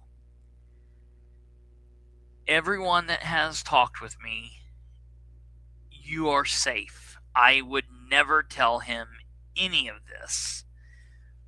But if I could get him to resign, I certainly would. He is an absolute idiot. I cannot believe that he would ask, "Who are your sources from inside Henry County Sheriff's Office?" I really wanted to send back an email that said, "Your mom." Everyone said say Connie, but I like to go down the your mom line. I say your mom on nearly everything anytime somebody attacks me or whatever. So I really just wanted to send back your mom. I really wanted to send back what Kate and I originally said. I'll keep that to myself, though, so we don't get canceled. But that dude literally asked me who my sources were. He's been going crazy. He has been going crazy. Is this also according to your sources in the Henry County Sheriff's Office? Oh, Yeah. fantastic. He's threatening people. Yeah, right, Admiral. He's threatening people. He's basically saying that when he finds out who they are, they will be done.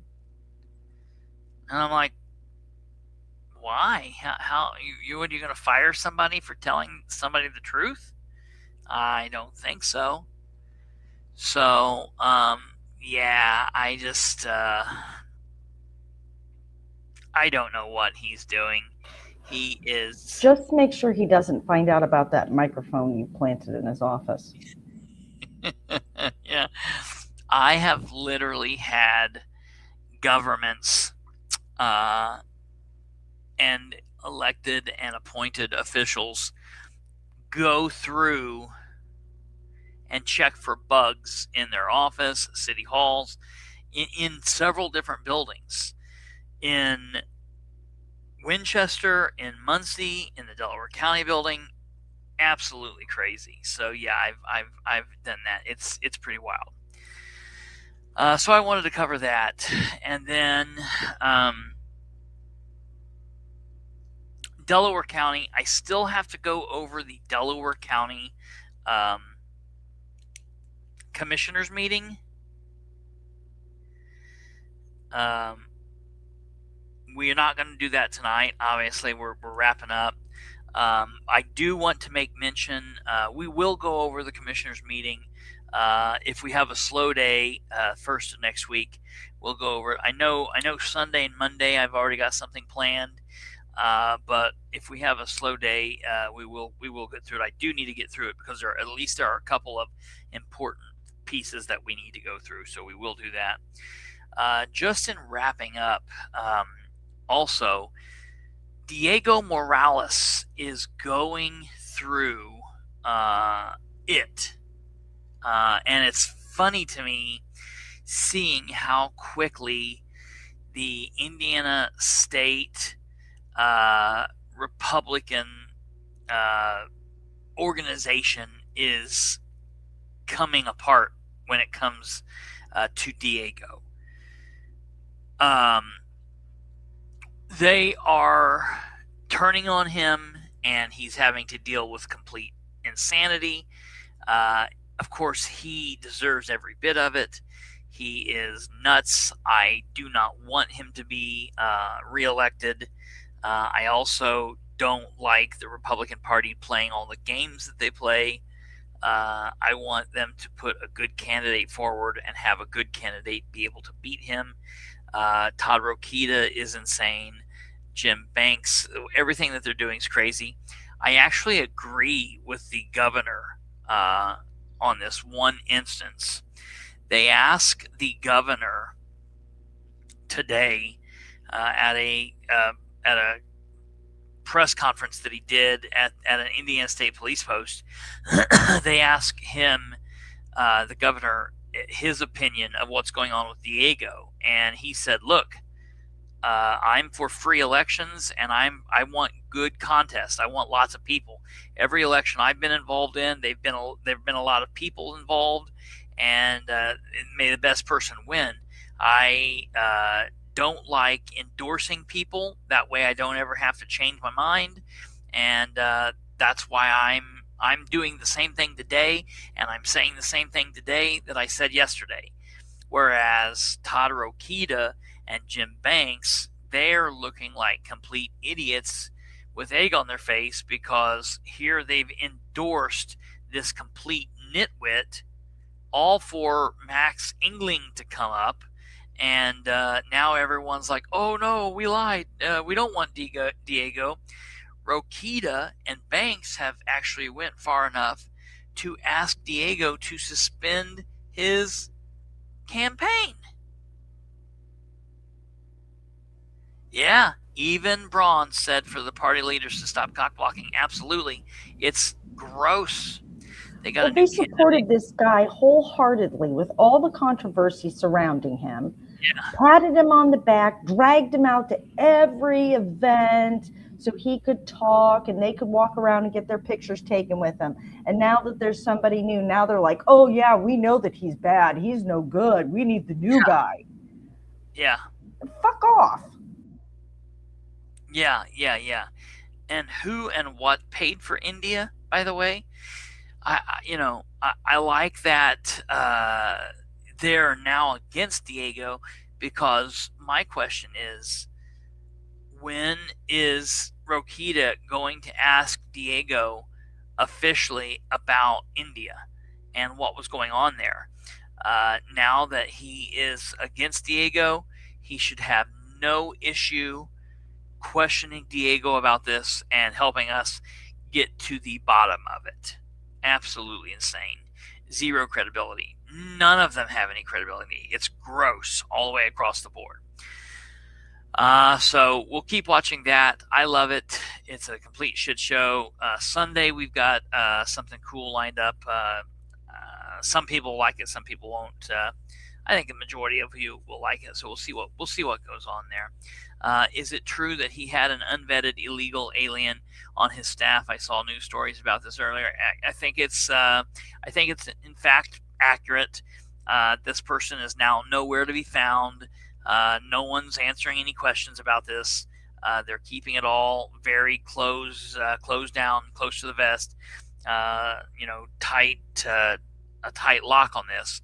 But yeah, I think that is pretty accurate. I think it is a true story, at least from everything that we're seeing and the folks that I've talked to in the indie media circuit. So it's interesting. Oh, also speaking of the India media circuit and WIBC, it was announced today on the radio that it was announced. Today's Friday? It was announced yesterday, that Casey Daniels, the once co-partner of Rob Kendall, her last day for WIBC was today. So goodbye, good riddance. It's going to be interesting. I think it's going to be interesting to see who they put in that spot.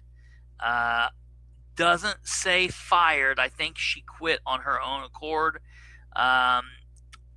It's definitely different than what happened to Rob, but maybe they just didn't renew her contract. I don't know. I don't know what happened. They didn't treat her as shitty as they did Rob, but she is going to be there no more. So it'll be interesting to see. Maybe they'll just give. So right now, Tony Katz does 6 to 9. Then Rob and Casey did 9 to noon. And then Katz does noon to 3. Maybe they'll just give Tony from 6 to 3. Which I think is absolutely insane. I mean, look, yeah, they do. They do drive away some very good talent. Now, I think it's sad. I mean, it's very sad to me to hear this. I was not a fan of Casey. I don't like what they did to Rob. I think Rob is doing a much better job of what he's doing now that he's come to the dark side, YouTube, and he's off of terrestrial radio. I think he's doing a much better job. But I think it was shitty what they did. I don't know where she's going. I have no clue. She didn't say. She just said she's getting ready to start a new chapter in her life. And so I guess we'll find out and see what goes on. I think it will be interesting to see where she goes, if she's going anywhere. Is she leaving Indy? And who are they going to fit in that spot? I mean, that spot used to belong to Greg Garrison. It used to belong to, Diego. It used to belong to Pence. It used to belong to, I said Greg Garrison. Several big, Simpson. I forget his first name. Jim Simpson. But Garrison and Pence, some big names. So I used to love listening to Garrison. But yeah, it's going to be interesting to see who they put in that spot. And does this build 93.1 WIBC up, or does it help sink them? I really felt that their move from Circle Center, from there on the Circle Center loop, when they moved into the new studio, I really feel like that was a major downgrade. And I think now that they're rid of Rob and they're rid of Casey and they've got this blank spot, I really feel like they are lessening themselves. Just admit it that it's you, WIBC calling, begging you to take the spot. That would be hilarious. I don't think I would last a week there, because I would say something bad and be immediately fired. So that was such a dream of mine for so long. And then when I realized, hey, we can do it here and screw all that. So it'll be interesting. I'll be watching that. So tune in Monday. I don't know if, I'm sure they'll just have some kind of filler in, but I don't know what they're going to do there permanently. So we'll be watching all of that as well. Sunday, we got a big show Sunday, so tune in. We're off tomorrow, no show tomorrow, so it'll be the weekend. You guys have a great rest of your Friday. Have a good Saturday. God bless each and every one of you. Take care. Good night and goodbye.